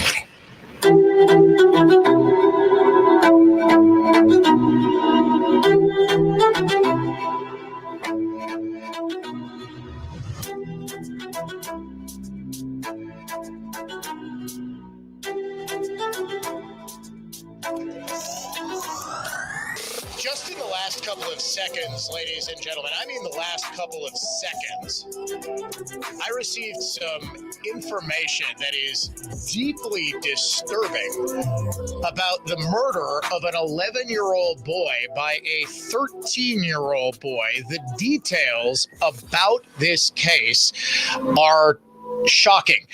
I am going to break this story coming up in the 5 o'clock hour. Also, exclusive new details about the threats against Republican State Representative Jerry O'Connor by unhinged gay and transgender activists over a speech that O'Connor made on the floor of the Assembly last week, all sparked by a demonstrable, provable lie in the left-wing blog Crooks and Liars by a local scumbag by the name of Chris Liebenthal, who traffics in disinformation and, well, is just kind of an all-in-all despicable human being. We will get to that also in the 5 o'clock hour. You are listening to the Dan O'Donnell Show. It is a tour de force of truth.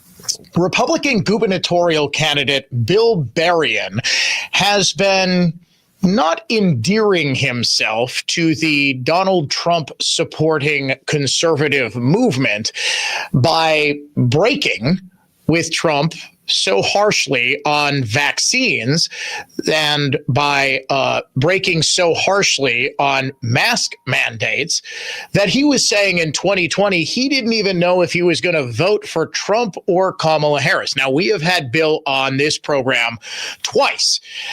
Neither time, in my humble opinion, did he acquit himself particularly well in answering those difficult questions about why he was so anti-Trump. And in fact, in 2024, during the presidential primary, 2024, not 2020, 2024, he went so far as to endorse and support and chair the presidential campaign in Wisconsin of Nikki Haley, who was the most outspoken anti-Trump candidate in the field.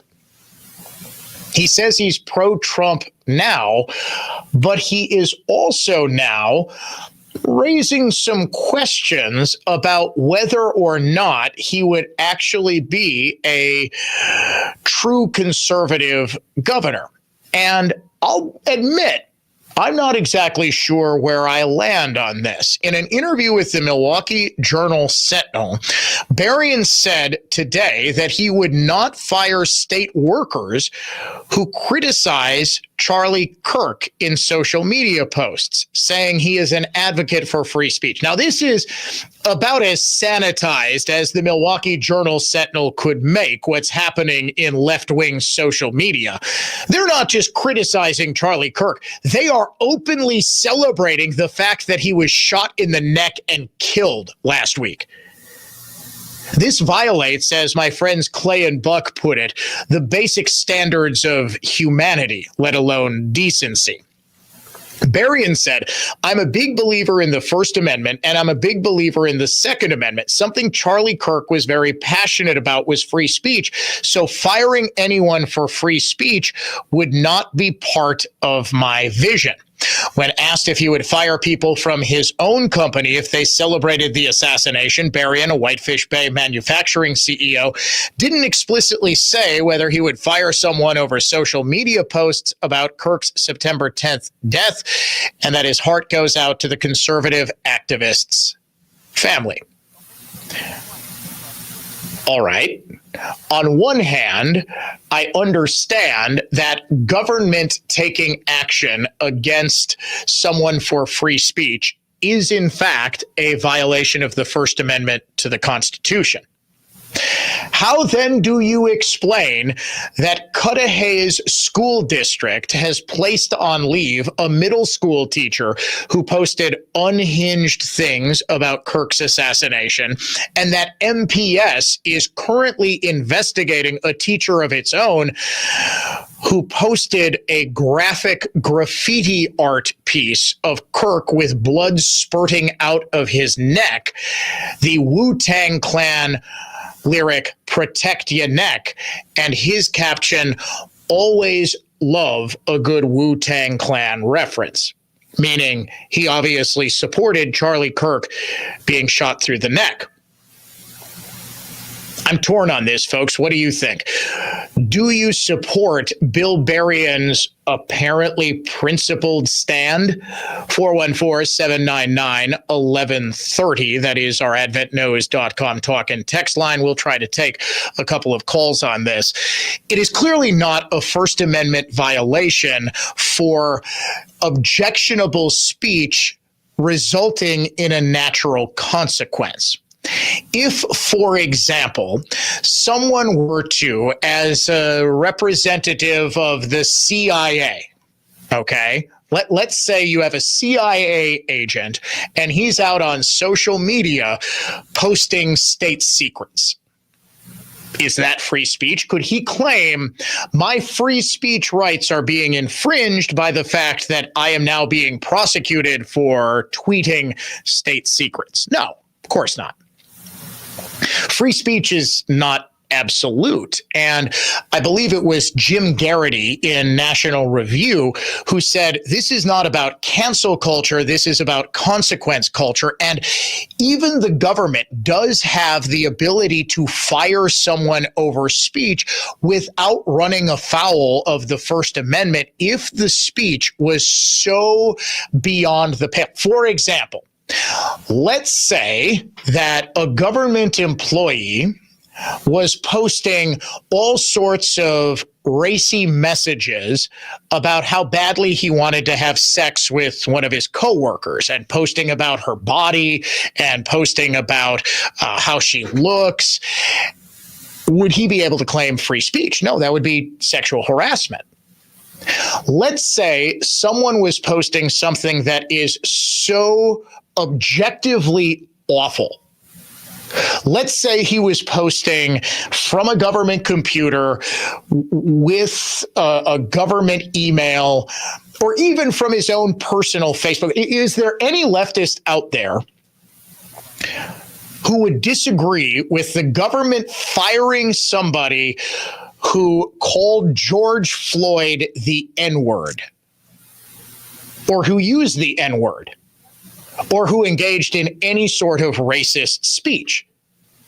Now, racism is in fact protected by the First Amendment, but there are also standards of pretty much every job that you need to, including government jobs, that you need to uphold as a condition of employment. Now, I happen to be in a job that doesn't just have your standard issue First Amendment free speech protections, but also the First Amendment protection of freedom of the press. If all of a sudden I went on a racist tirade on social media or on this show or anywhere else for that matter, is there any doubt that my employer, iHeartMedia, would find that speech to be so objectionable that I would be taken off the air? And here's another example where it becomes a free speech First Amendment issue. I am governed by the FCC and its regulations. I therefore have a responsibility to uphold the basic standards of decency on the airwaves, on the public airwaves on which I have the privilege of being able to broadcast. There is a basic responsibility.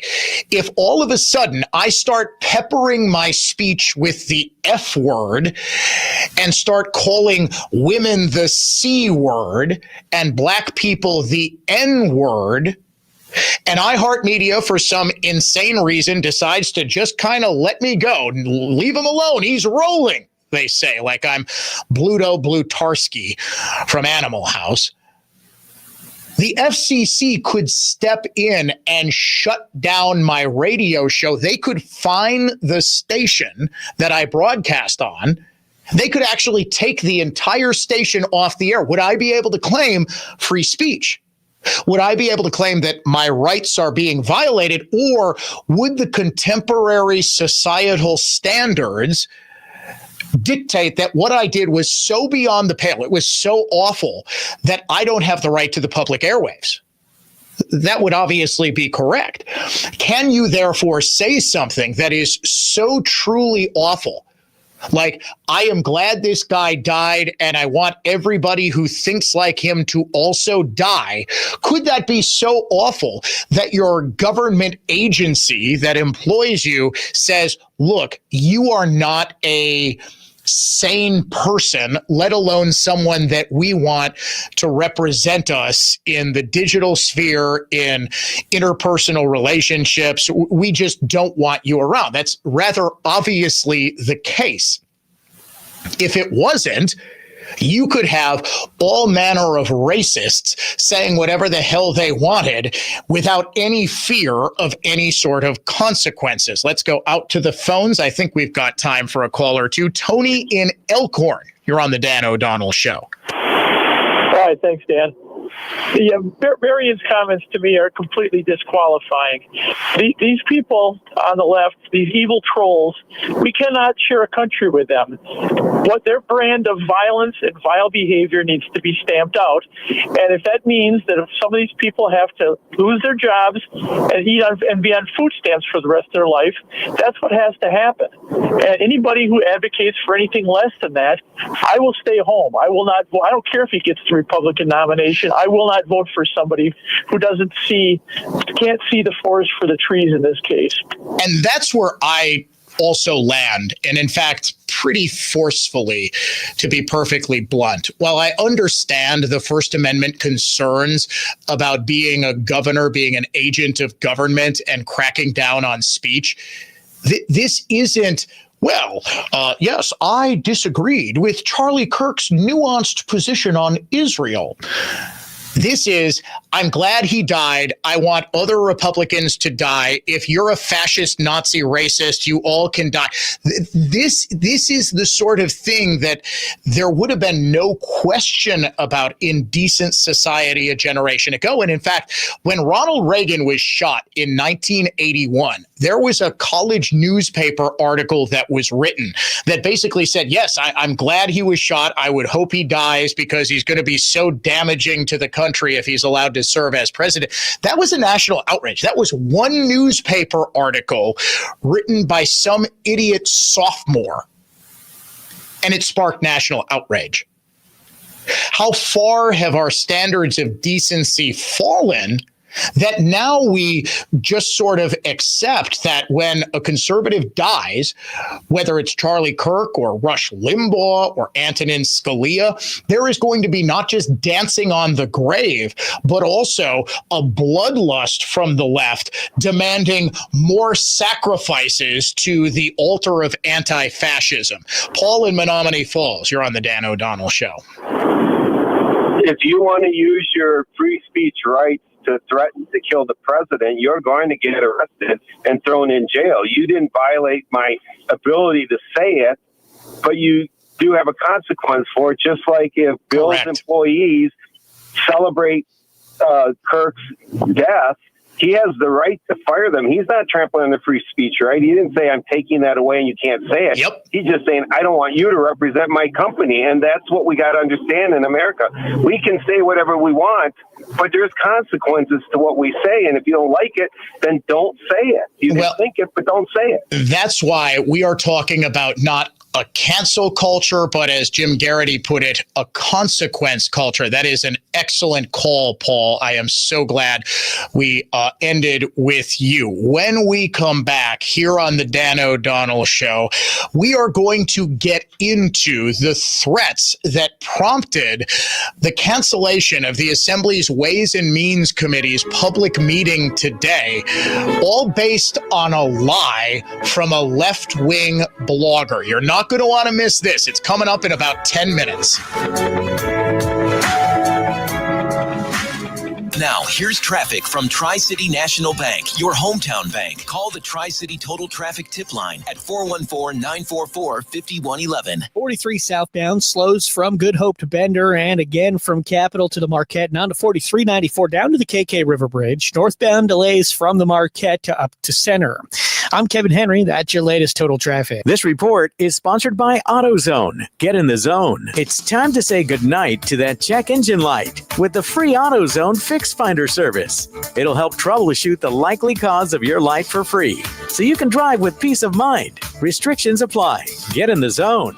AutoZone. I'm Josh Sparks, owner of Infinity Exteriors. 9 out of 10. Brand new roofs can't pass a simple manufacturer warranty inspection. Every Infinity roof does. MJ, Josh's partner here, protecting homeowners for decades to come, always installing roofs, siding, and windows to better than manufacturer warranty specifications is how we built Infinity to the most successful exterior remodeling company in the Midwest. It's your home, it's your roof. With Infinity, it's all about you. Infinity passes on buying power no other roofer has, saving you money. Infinity provides absolute transparency in pricing with our proprietary app, showing exactly what Infinity is going to do and exactly what everything will cost line by line, real time. No waiting 3 days to a week for a quote. If you like what you see, and you will, Infinity can schedule your new roof, siding, or windows, including financing, right there in your home. No hassle, no waiting. Warranted, guaranteed quality. Installing peace of mind. InfinityRoofing.com. That's InfinityRoofing.com. Bob here from Industry Revolutionizing Redefined Realty.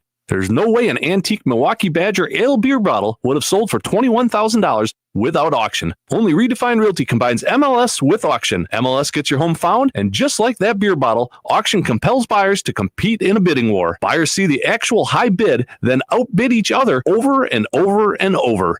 Redefined Realty's home sellers love standing on the sideline, watching returns on investment increasing. It's cool and fun. Selling your home with total price transparency guarantees you leave closing a winner with the maximum profit possible. Redefined Realty allows buyers to compete with or without an agent. Redefine's winning real estate combo, MLS plus auction, is the only marketing strategy that allows buyers and sellers to both win. Just like the buyers of your home, you're going to love meeting a winner at closing. Visit redefinerealty.com for a free comparable market analysis today and let yourself win. Buyers win, sellers win, let yourself win. Real estate for winners. RedefinedRealty.com. Imagine your home totally organized. At Closets by Design, we specialize in providing affordable, custom-built storage solutions with built-ins and beyond. From walk-in closets to entertainment centers, our experienced designers work within your budget to design a solution fit perfectly to your needs. Get 40% off plus an additional 15% with 18-month financing. Visit closetsbydesign.com or call 1-800-BY-DESIGN to get started. Let's get organized together. We love the Packers. We bleed green and gold. And every time our team takes the field, well, it's pure football bliss.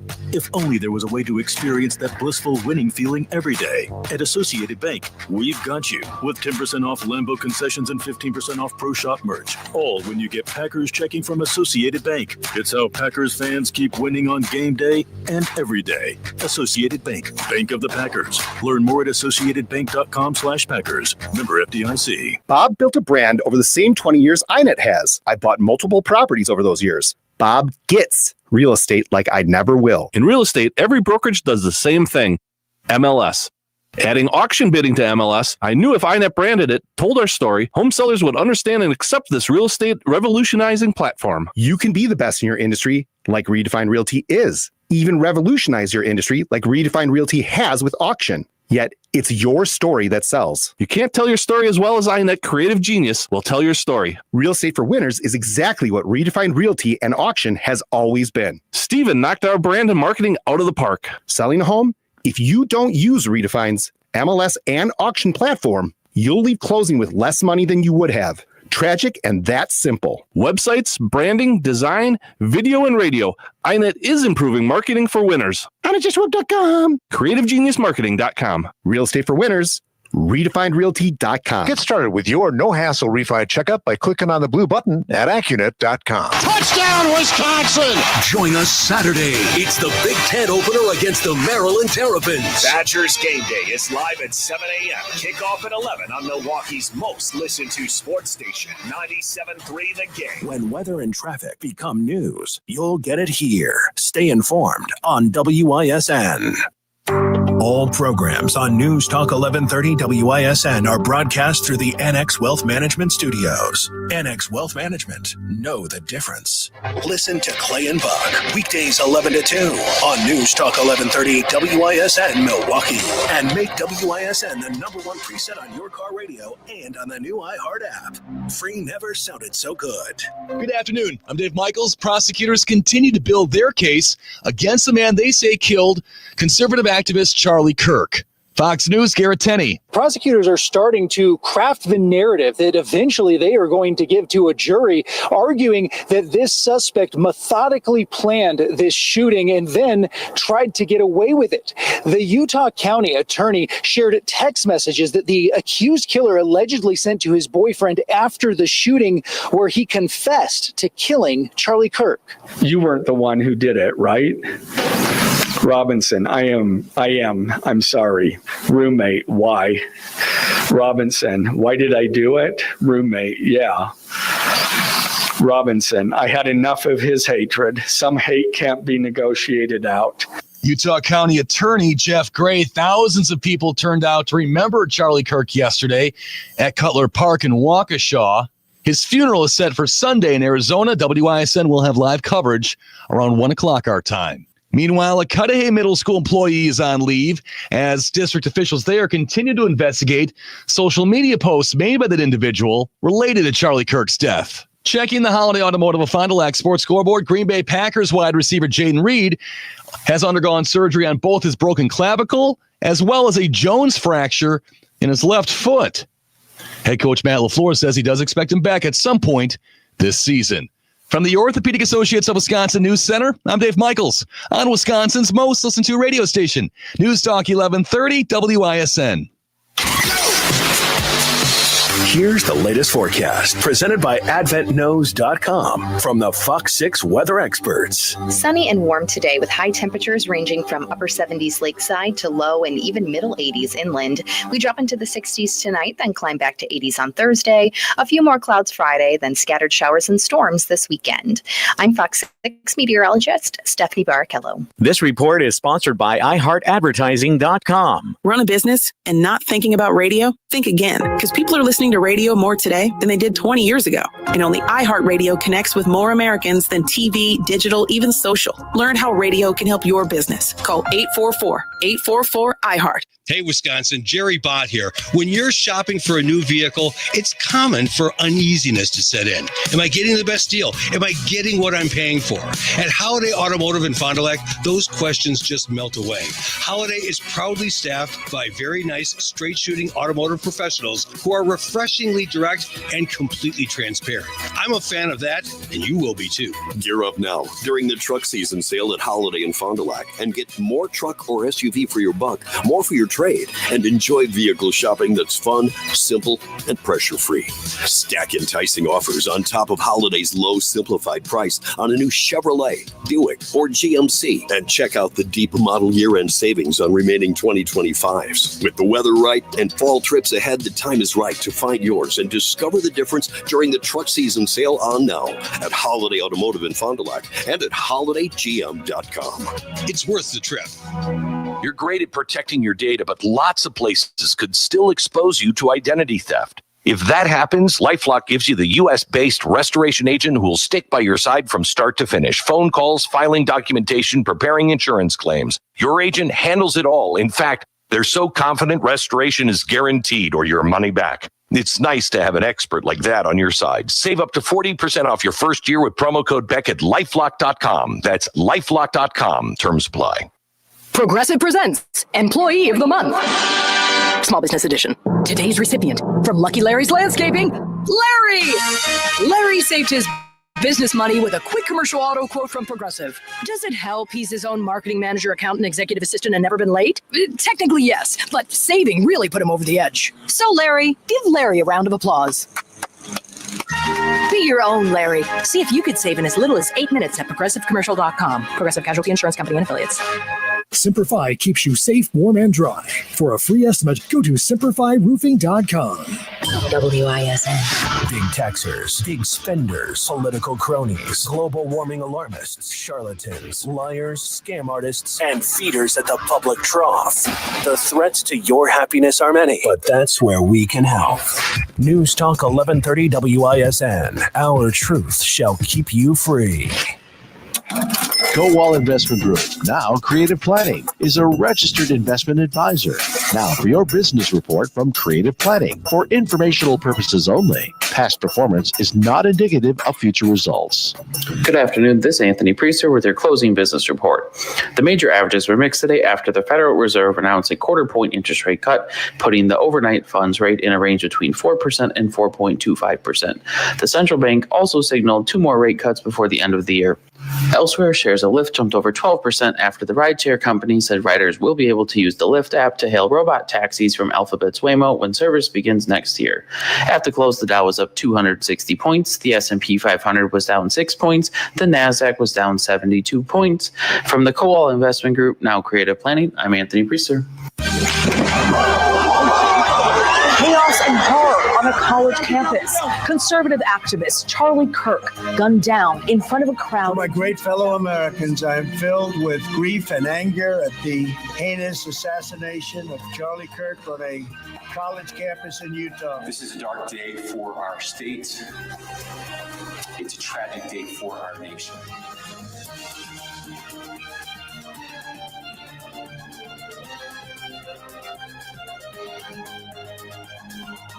We will get back to the assassination of Charlie Kirk, the investigation into it, and the left's culture of assassination, which is truly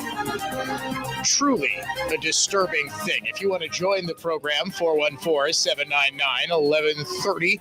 That is our AdventNews.com talk and text line. You can also email me, DOD@iHeartMedia.com, at Dan O'Donnell Show on X, on Facebook, on Instagram, and on our YouTube channel. Just search for Dan O'Donnell or Dan O'Donnell Show. I have it on good authority. I pop right up. And please do subscribe to the Dan O'Donnell Show podcast on iHeartRadio or wherever you listen to podcasts.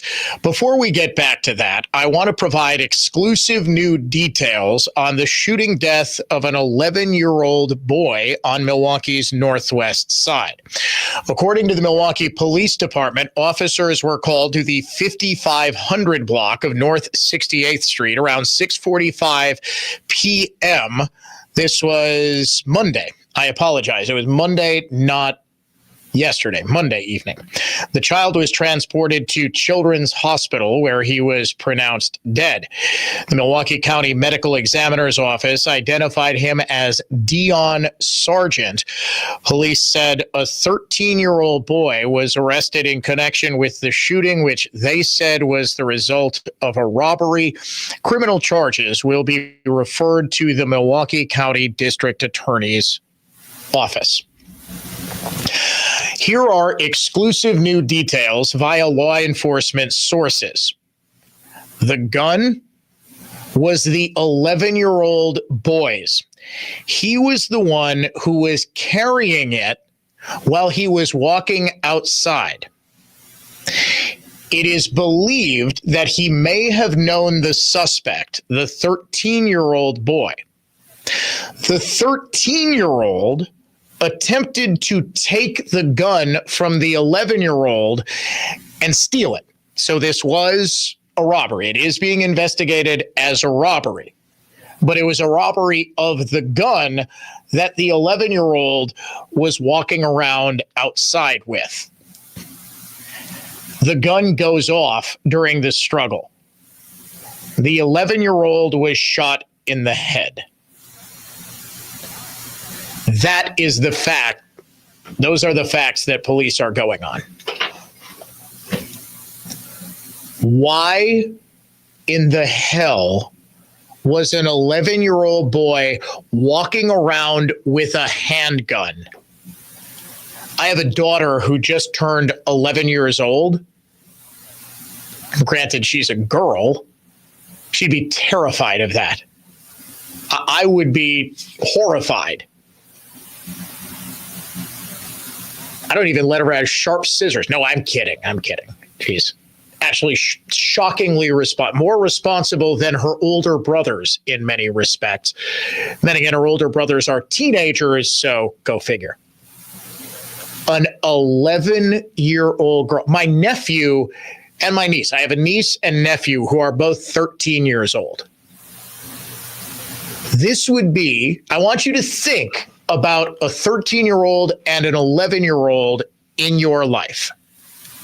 Just picture them.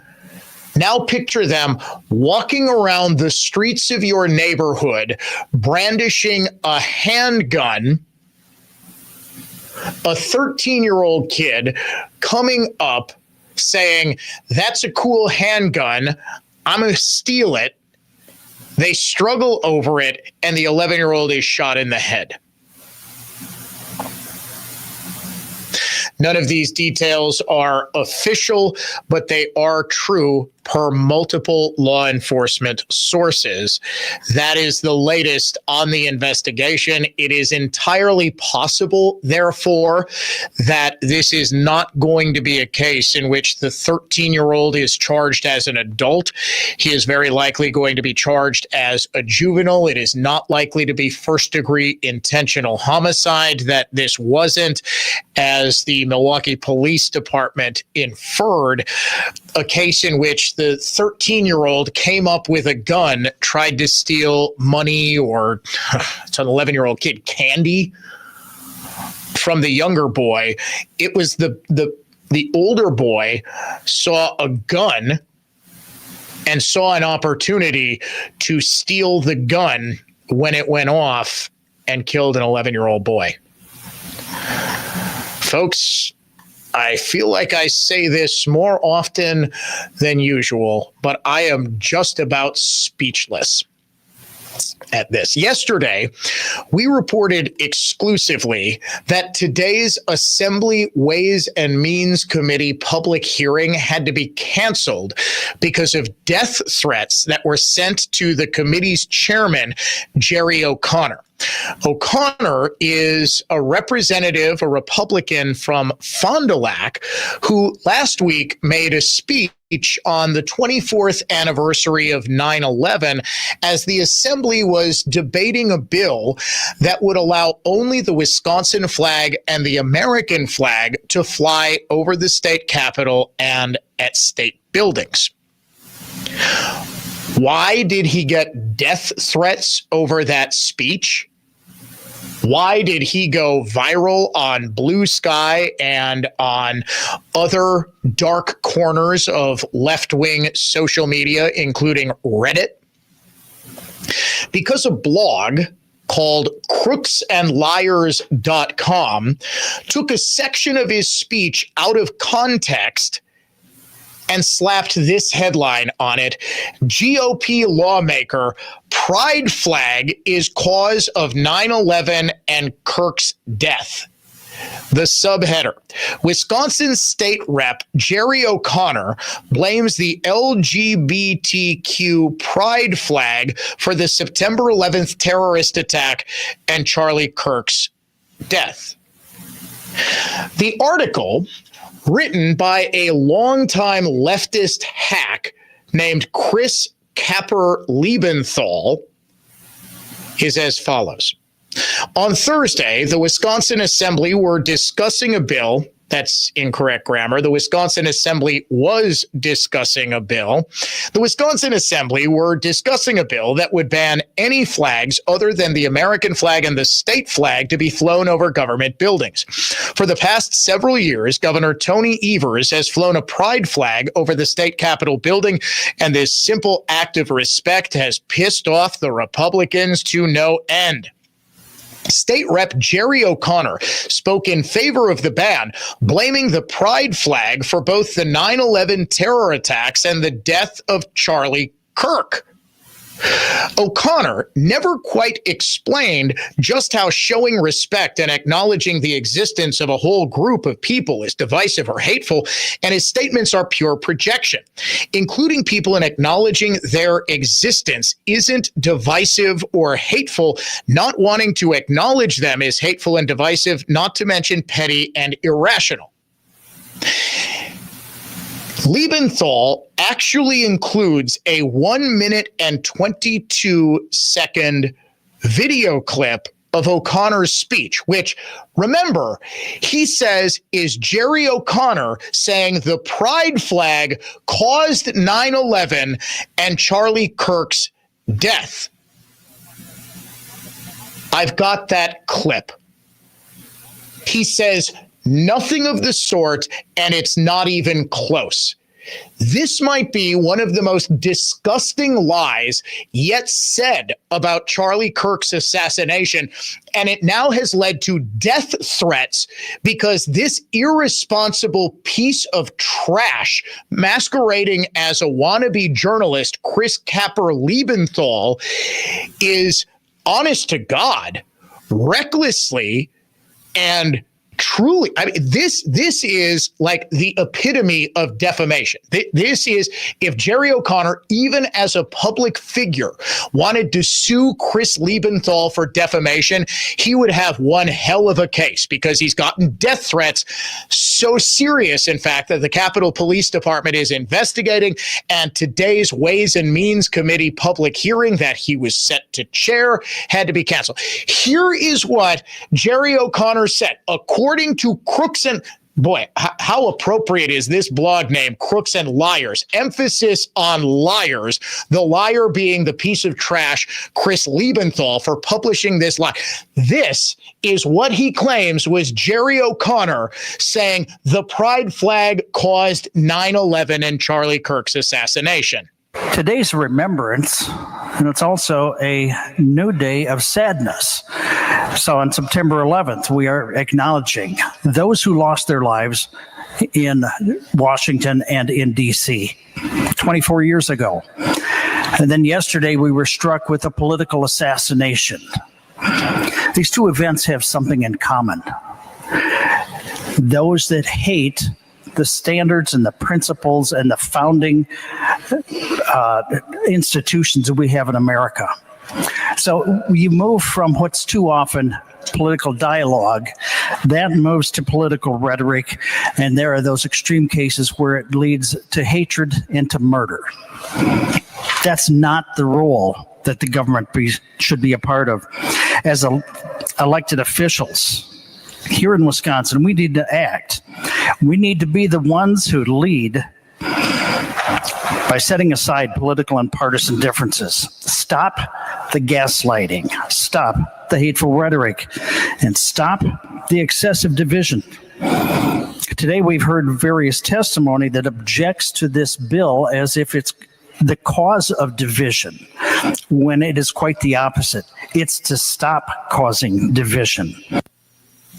The claim was that 1 minute and 22-second segment of a speech, exactly because it was embedded with this blog post, that was interpreted to mean Jerry O'Connor says the pride flag did 9/11. I honestly believe the author of this piece might be mentally challenged, which would be the only possible justification for posting something like this. The headline, I will remind you, is GOP lawmaker says pride flag is cause of 9/11 and Kirk's death. Wisconsin State Rep Jerry O'Connor blames the LGBTQ pride flag for the September 11th terrorist attack and Charlie Kirk's death. Was there anything in that 1 minute and 22-second soundbite that, remember, the blogger Chris Liebenthal, who is a Wisconsin guy, you might remember him. He was a Milwaukee County employee back in the day who was fired for posting incendiary stuff like this about Scott Walker and other Republicans. He was eventually given his job back. I assume he is retired now and still sucking off the public teat with a sweet, sweet county pension. He mostly, actually, believe it or not, spends much of his time trolling me and other conservatives on X, posting much the same stuff like, "You're all fascists," that embodied the Kirk assassins' worldview. But on this is a clear effort to get a hate mob to rain down the exact same sort of death threats that actually came Jerry O'Connor's way on a man who said nothing even remotely close to the pride flag caused 9/11. Absolutely. I would say irresponsible journalism.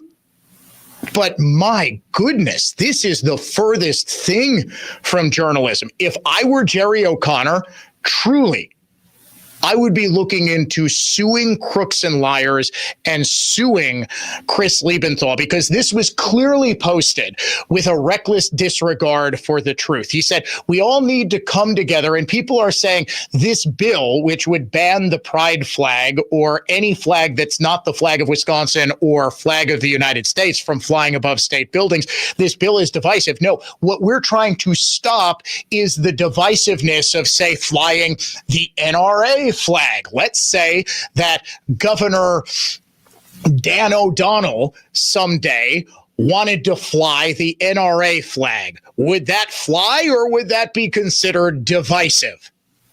That's what he was saying. Not the pride flag did 9/11. What absolute defamatory garbage. I'd say I expected more from the left, but honestly, I don't think I could possibly expect less. Dan O'Donnell. We'll be right back. From the Lynch Chevrolet of Kenosha Total Traffic Center. Eastbound 94, you got a crash on the bottom of the ramp from 68th Street. You're getting by just fine on the left. Heavy delays from the Zoo interchange to past the stadium. 894 westbound is stopping and going from Forest Home to the Hale interchange. I'm Kevin Henry. That's your latest total traffic. This report is sponsored by First Choice Heating and Cooling. 0 payments, 0 interest for 18 months. First Choice Heating makes new HVAC affordable. No credit hassles, no minimums on select equipment. Call First Choice now. Your comfort can't wait. First Choice Heating and Cooling. Our home sure feels empty now that the kids are gone. Maybe it's time to start thinking about a new home in a size that fits our life. With Valinsky Condos, we'll get peace of mind without sacrificing amenities.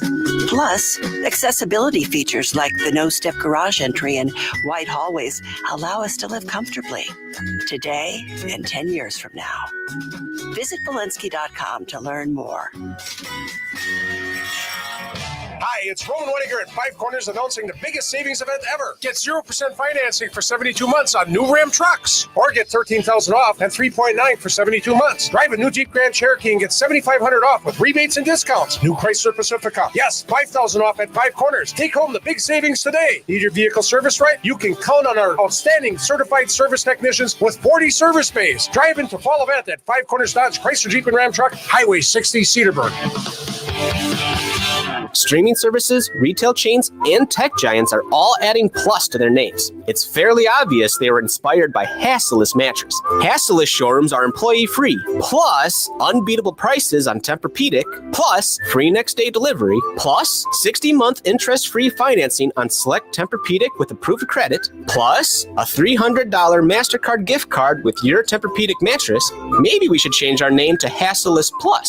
Find an employee-free showroom near you at Hassellus.com. Hey, Dan O'Donnell for Mander Collision and Glass, now with 7 locations to serve you across the greater Milwaukee area. Start your repair right now at mandercollision.com. Mander truly is the best decision after a collision. For more information about contests on News Talk 1130 WISN, go to newstalk1130.com/rules. Make News Talk 1130 WISN your #1 preset on our free iHeartRadio app, powered by Gruber Law. One call, that's all. Injured? Remember, one call, that's all. WISN listeners are wise, enlightened, engaged, and have impeccably good taste. Thank you for making us Wisconsin's most listened to radio station. News Talk 1130 WISN.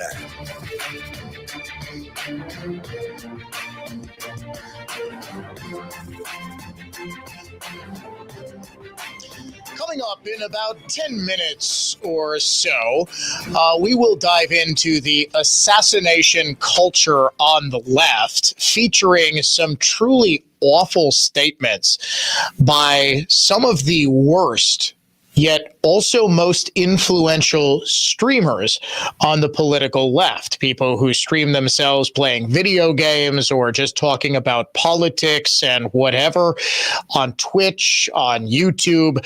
Their names are Hassan Piker. That actually is his real name. And yes, he is, by all accounts, a piker. And Destiny, which is his handle. We played a soundbite from him yesterday. Well, today, during one of his streams, he said something that is just so cold, so heartless, and so awful about his own parents that one wonders if he himself might actually be a homicidal maniac. Before we get to that, though, we go out to Brian in Waukesha. Brian, you're on the Dan O'Donnell Show. What's going on, sir?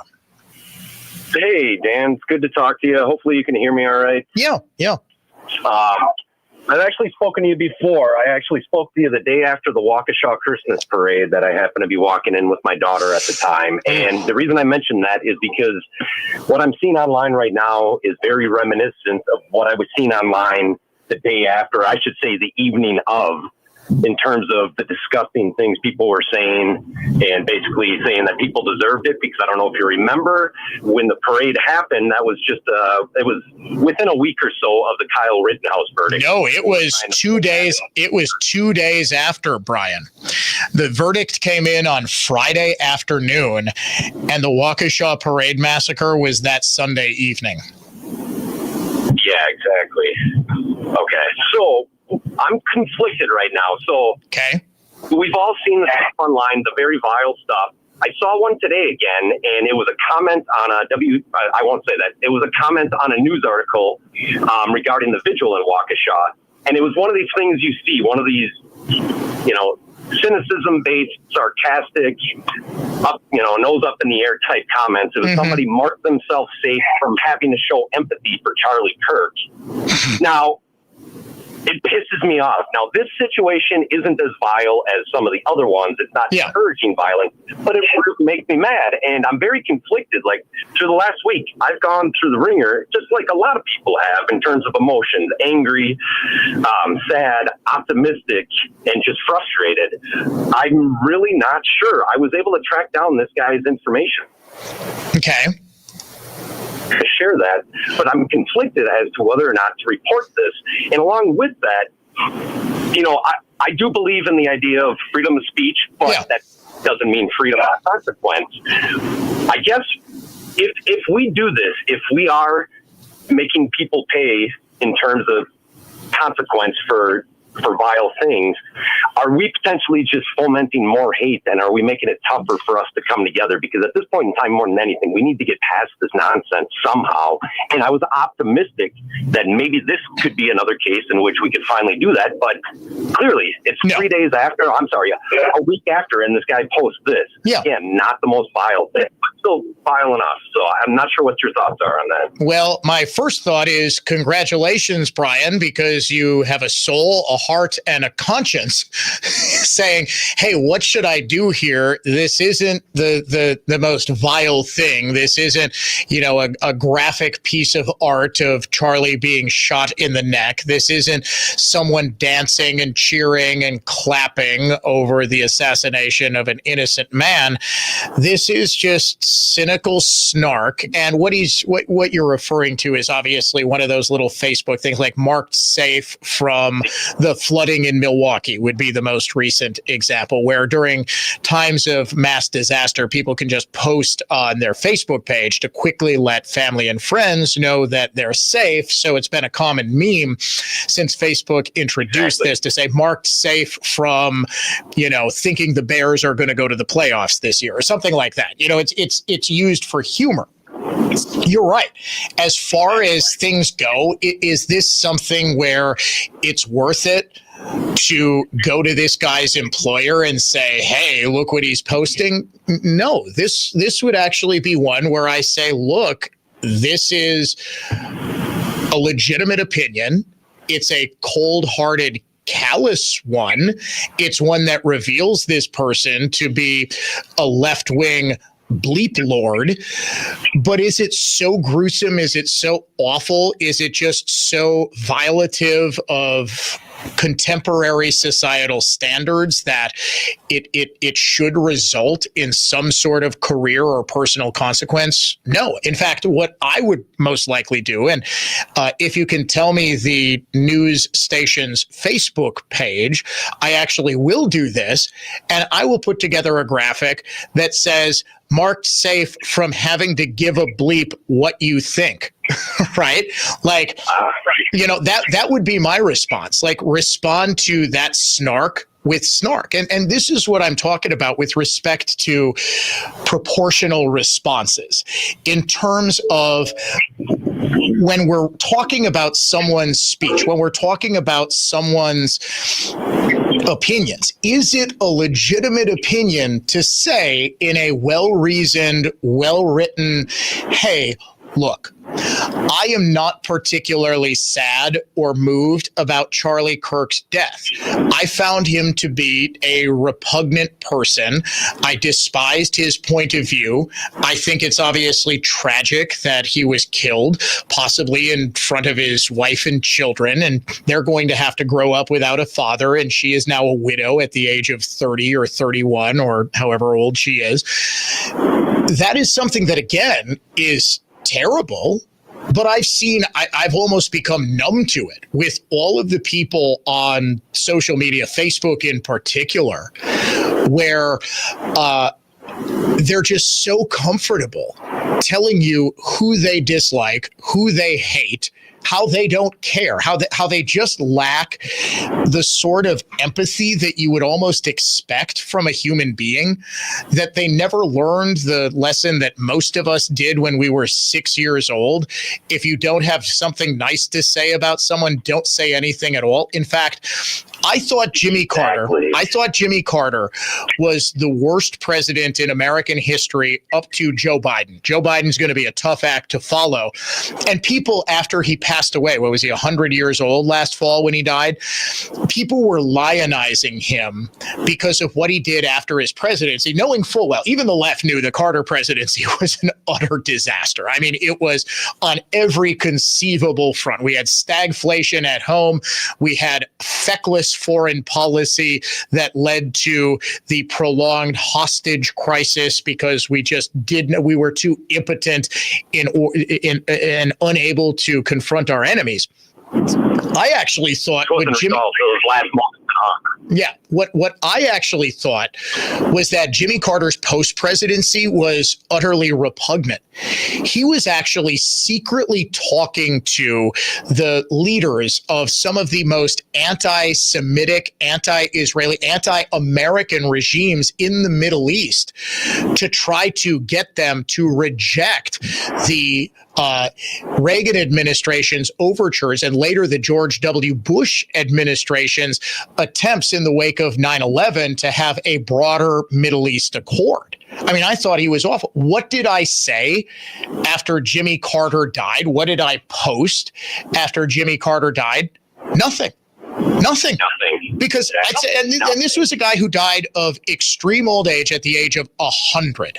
This was not someone who was massacred, butchered in front of a crowd of his family and supporters at the age of 31. But it's because, I just, like, what am I supposed to say? Am I going to go into a long diatribe about my opposition to Carter's meddling in Middle East affairs after his presidency? No, I'm going to just let it go because I'm a sane human being who is not consumed by hate. And I think, Brian, that's ultimately the problem.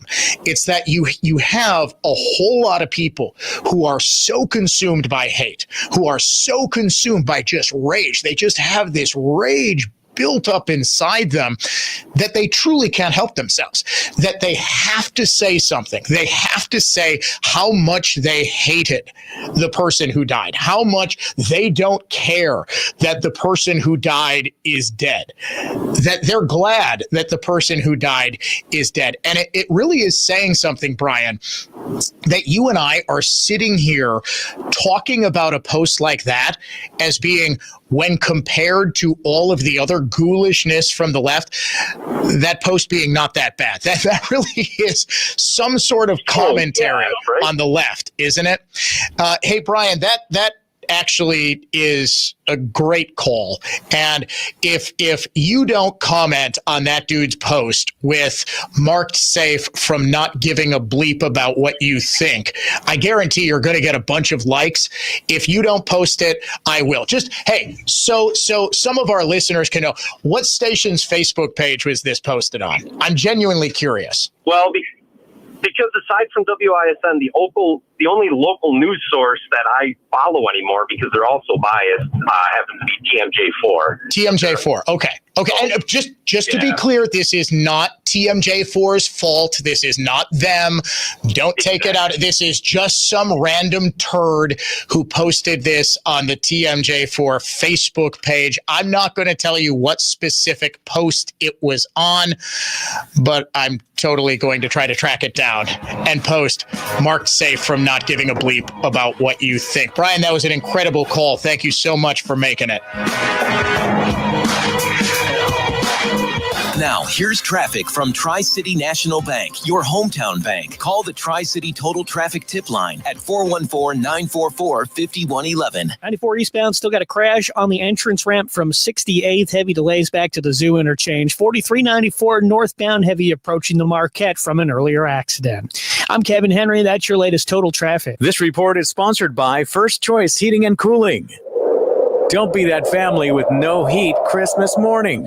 First Choice preseason tune-up includes full safety check and combustion analysis. $89 off in September. Call First Choice Heating and Cooling today. The only agent I trust here in Milwaukee is Justin Hoffman with RE/MAX Lakeside.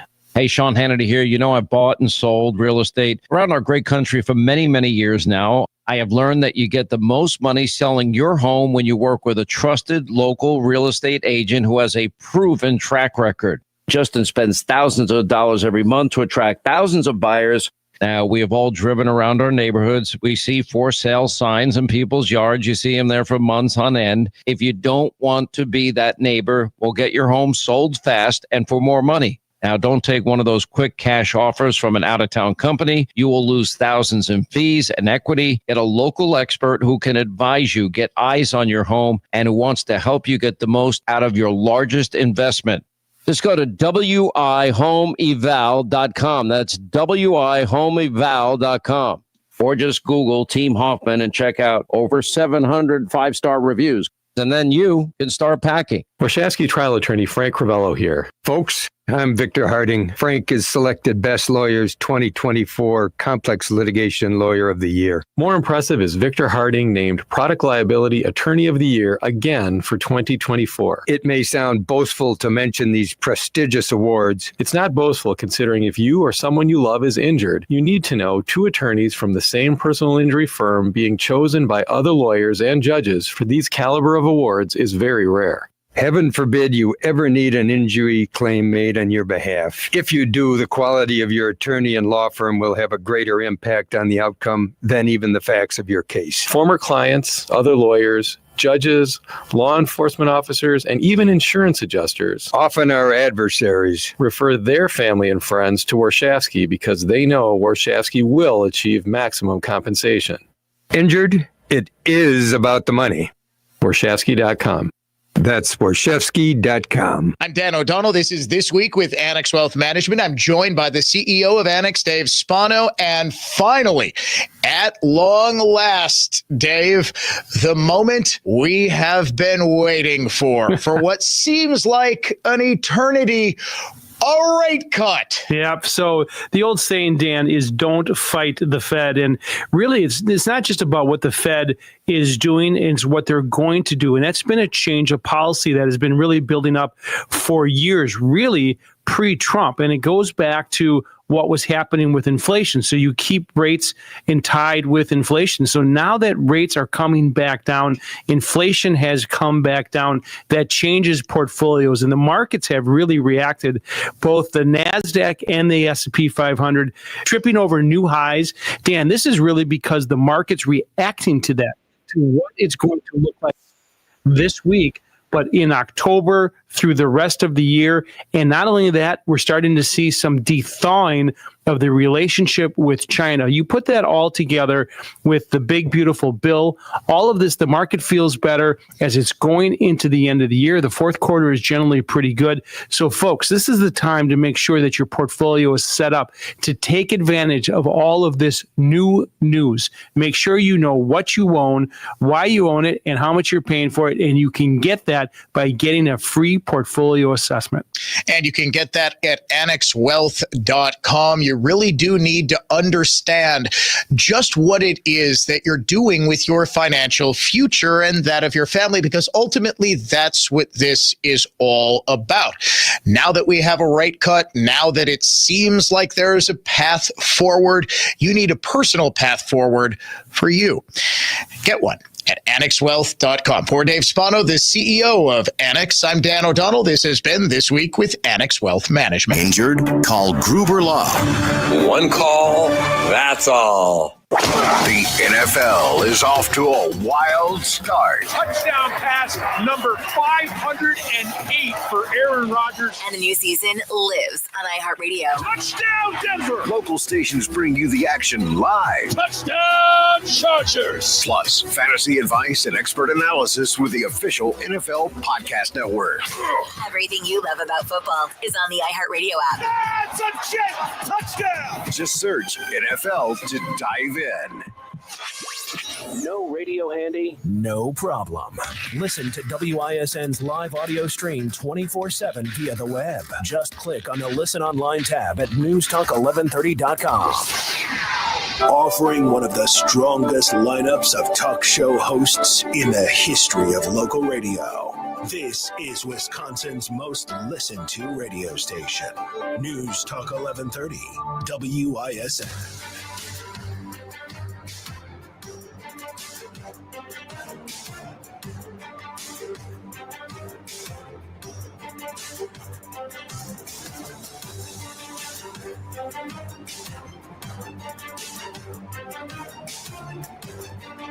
All right, folks, I truly couldn't help myself. If you were looking for that Facebook post and the Facebook comment where the guy marked himself safe from having to show empathy for Charlie Kirk, and I said, if anybody wants, the proper response to that would be to respond to that comment with marked safe from not giving a bleep what you think.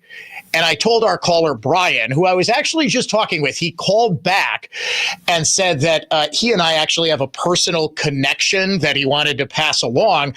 My producer was not manning his post like a soon-to-be fired employee that he is. See, I'm not going to fire you for posting something awful about Charlie Kirk. I'm going to fire you because you made me answer my own phone. No, producer Eric, he said he got a pee sometime. You pee at 6:01. No, he ran out to the bathroom. And I just, if the producer's gone, I'll answer the phones. If I'm not actively working on a story, I'll answer. And we apparently have a personal connection. I knew his wife back in my, not like that, sickos. She graduated from high school with me. She's a little bit younger. And I said, hey, Brian, by the way, if you were looking to comment on that guy's Facebook post, you're too slow. I am the quickest draw in the West. I have already commented on his post, marked safe from not giving a bleep what you think. You want the proof? I screenshotted it.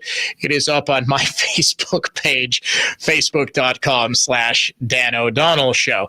I told you I was going to do it. If I didn't see it up there, I was going to do it. And by God, I did it. Now watch, there's going to be a TMJ4 reporter calling me saying, well, do you realize that you were engaged in the same sort of antagonistic speech that you've been condemning on your radio show? Yes, I do.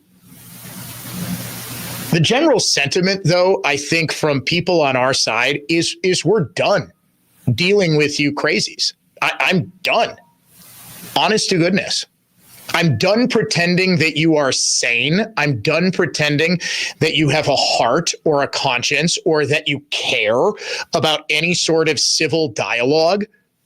Charlie Kirk's assassination and the truly millions of people who have been celebrating it like evil ghouls show me that if I were to walk out of this radio studio and get hit by a bus, pretty weird since we're not really on a bus route. Okay, I walk out of the radio studio and a crazed producer, Eric, runs me over in his car because he's upset I fired him for having to pee.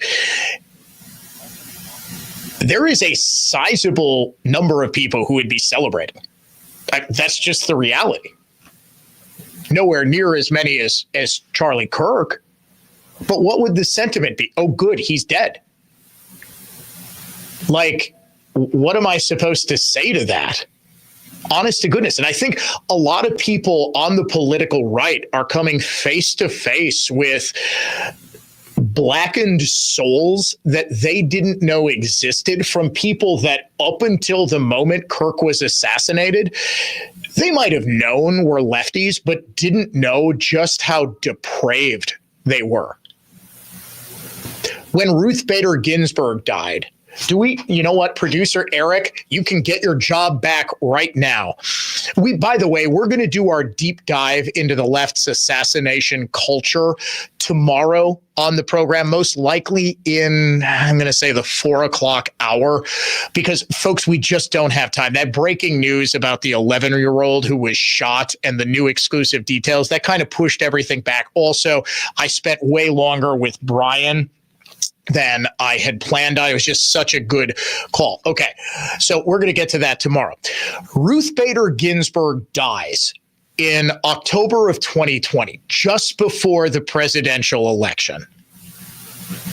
Were there any Republicans who were doing nya boo boo? They were saying, no, you know what, Trump, the debate immediately turned to, should Trump nominate and the Senate confirm RBG's replacement, which it did, Amy Coney Barrett. Trump got 3 Supreme Court justices. Was there anyone saying Ruth Bader Ginsburg deserved it? She was an awful wretch? No. In fact, President Trump himself, following one of his rallies in one of the more viral clips of his presidency because of how closely it mirrored, how closely it synced up to the Tiny Dancer soundtrack that was playing behind him after his rally.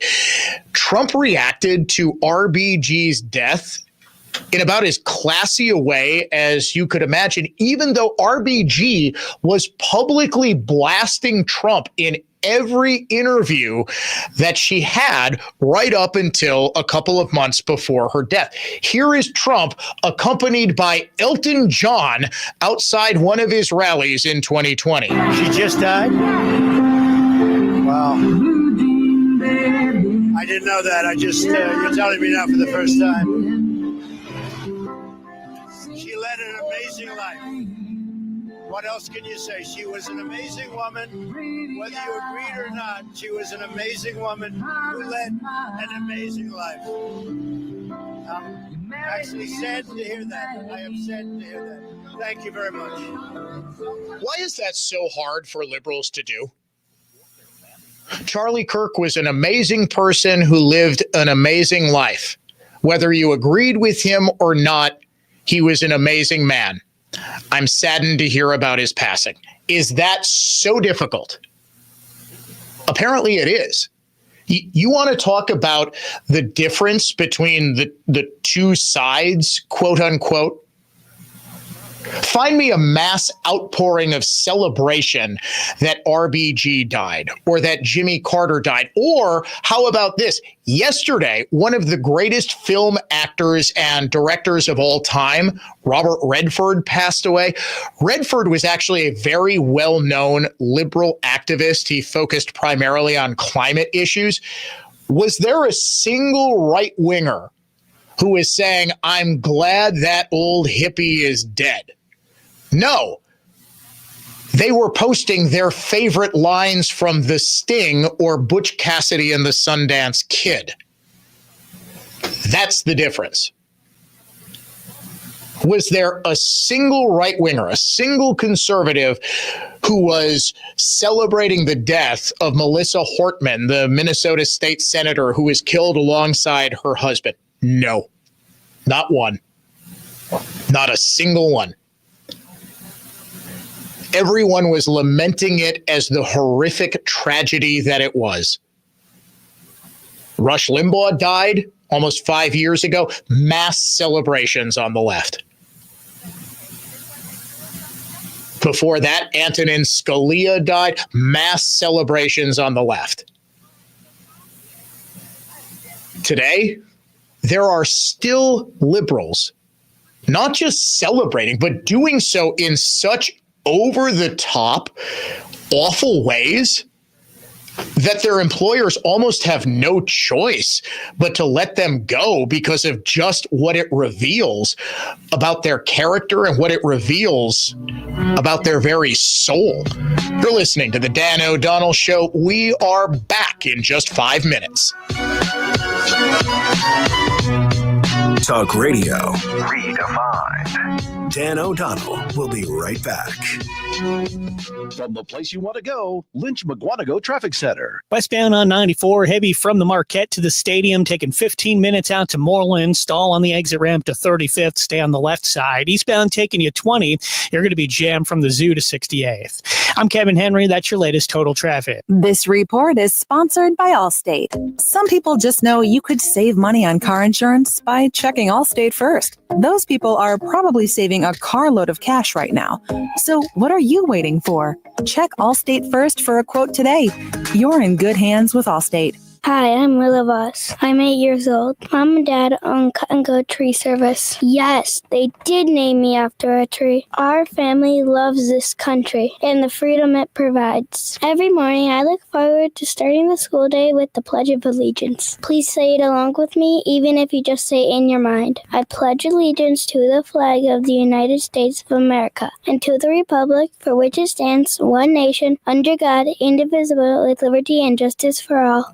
American patriots will enjoy a 5% discount for flying the American flag and mentioning this commercial when the Cut and Go remote control, automobile mounted, articulated crane. Grandpa saw operators are putting your dead trees on the ground or removing large branches that grew over something important. An all-American Tons of Trees movement. CutandGoTrees.com. That's CutandGoTrees.com. When it comes to selling a home, it can be hard to know who you can trust. At Grandview Homes, our reputation is built on doing what we promise. No surprises, just an honest offer to buy your home. Get your no-obligation offer at GrandviewHomes.com today.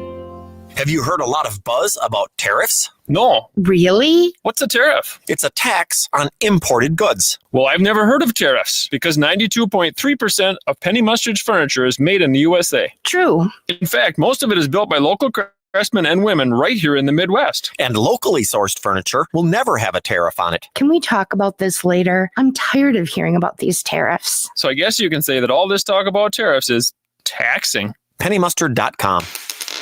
I'm Reset Restore MD's Dr. Jennifer Grieve. For people that are suffering from depression, anxiety, and PTSD who are desperate for relief, intravenous ketamine can provide the relief of a lifetime that other therapies can't. Listen to R&R MD patient feedback. Depression plagued me for years. Antidepressants, supplements, yoga, meditating, even energy drinks, nothing worked. After the first R&R MD ketamine treatment, the fog that gripped my brain for years was gone. It broke my caffeine addiction. I had energy, zero anxiety, zero fatigue, zero depression day one. The staff at the clinic is amazing. The results phenomenal. Anyone suffering depression or anxiety, this is the only therapy that ever worked. IV ketamine infusions at Brookfield or Mequon's Reset Restore MD induce neuroplasticity, triggering rapid growth of therapeutic neurological connections. R&R MD's superior intravenous ketamine infusions take about an hour, but the relief can continue for weeks, months, even a lifetime. R&R for relief, Reset Restore MD, rnrmd.com. The next time you're due for service, visit richlands.com to schedule an appointment at any of our 5 conveniently located facilities. All AAA approved and all staffed by ASE certified technicians ready to serve you. I'm attorney Tom Grieve, here to tell you about Grieve Civil Law. There's a lot of things in life we put off for far too long. Going to the doctor or the gym or the dentist. We know we should do it, but there's always something else more urgent. Estate planning cannot be put off. Life is unexpected. Have you thought about what your family would go through if you died without a will? Probate is stressful, time-consuming, and costly. It can cause family disputes and resentment. Is that what you want your legacy to be? Don't procrastinate when it comes to your family's future. Protect them from chaos and confusion. Don't let your legacy be the mess you left them with. You probably hear a lot of ads that say, time is running out, don't wait. It's a marketing gimmick. We all know there will be another sale soon. When it comes to estate planning, time is literally running out. Plan today and have peace of mind tomorrow. Don't gamble with your life's work. Don't gamble with your family's future. GrieveCivilLaw.com. Because time is running out. From the road to the roof, S&K will fix your plumbing problems 24/7. There's only one store that gives you every possible choice in diamonds. Welcome to Kessler's. Committed to covering the important stories and issues that the rest of the media won't touch. This is Wisconsin's most listened to radio station. News Talk 1130, WISN. We report, you decide. Factual, fair, and balanced coverage. Your exclusive home of Fox News Radio. This is News Talk 1130, WISN.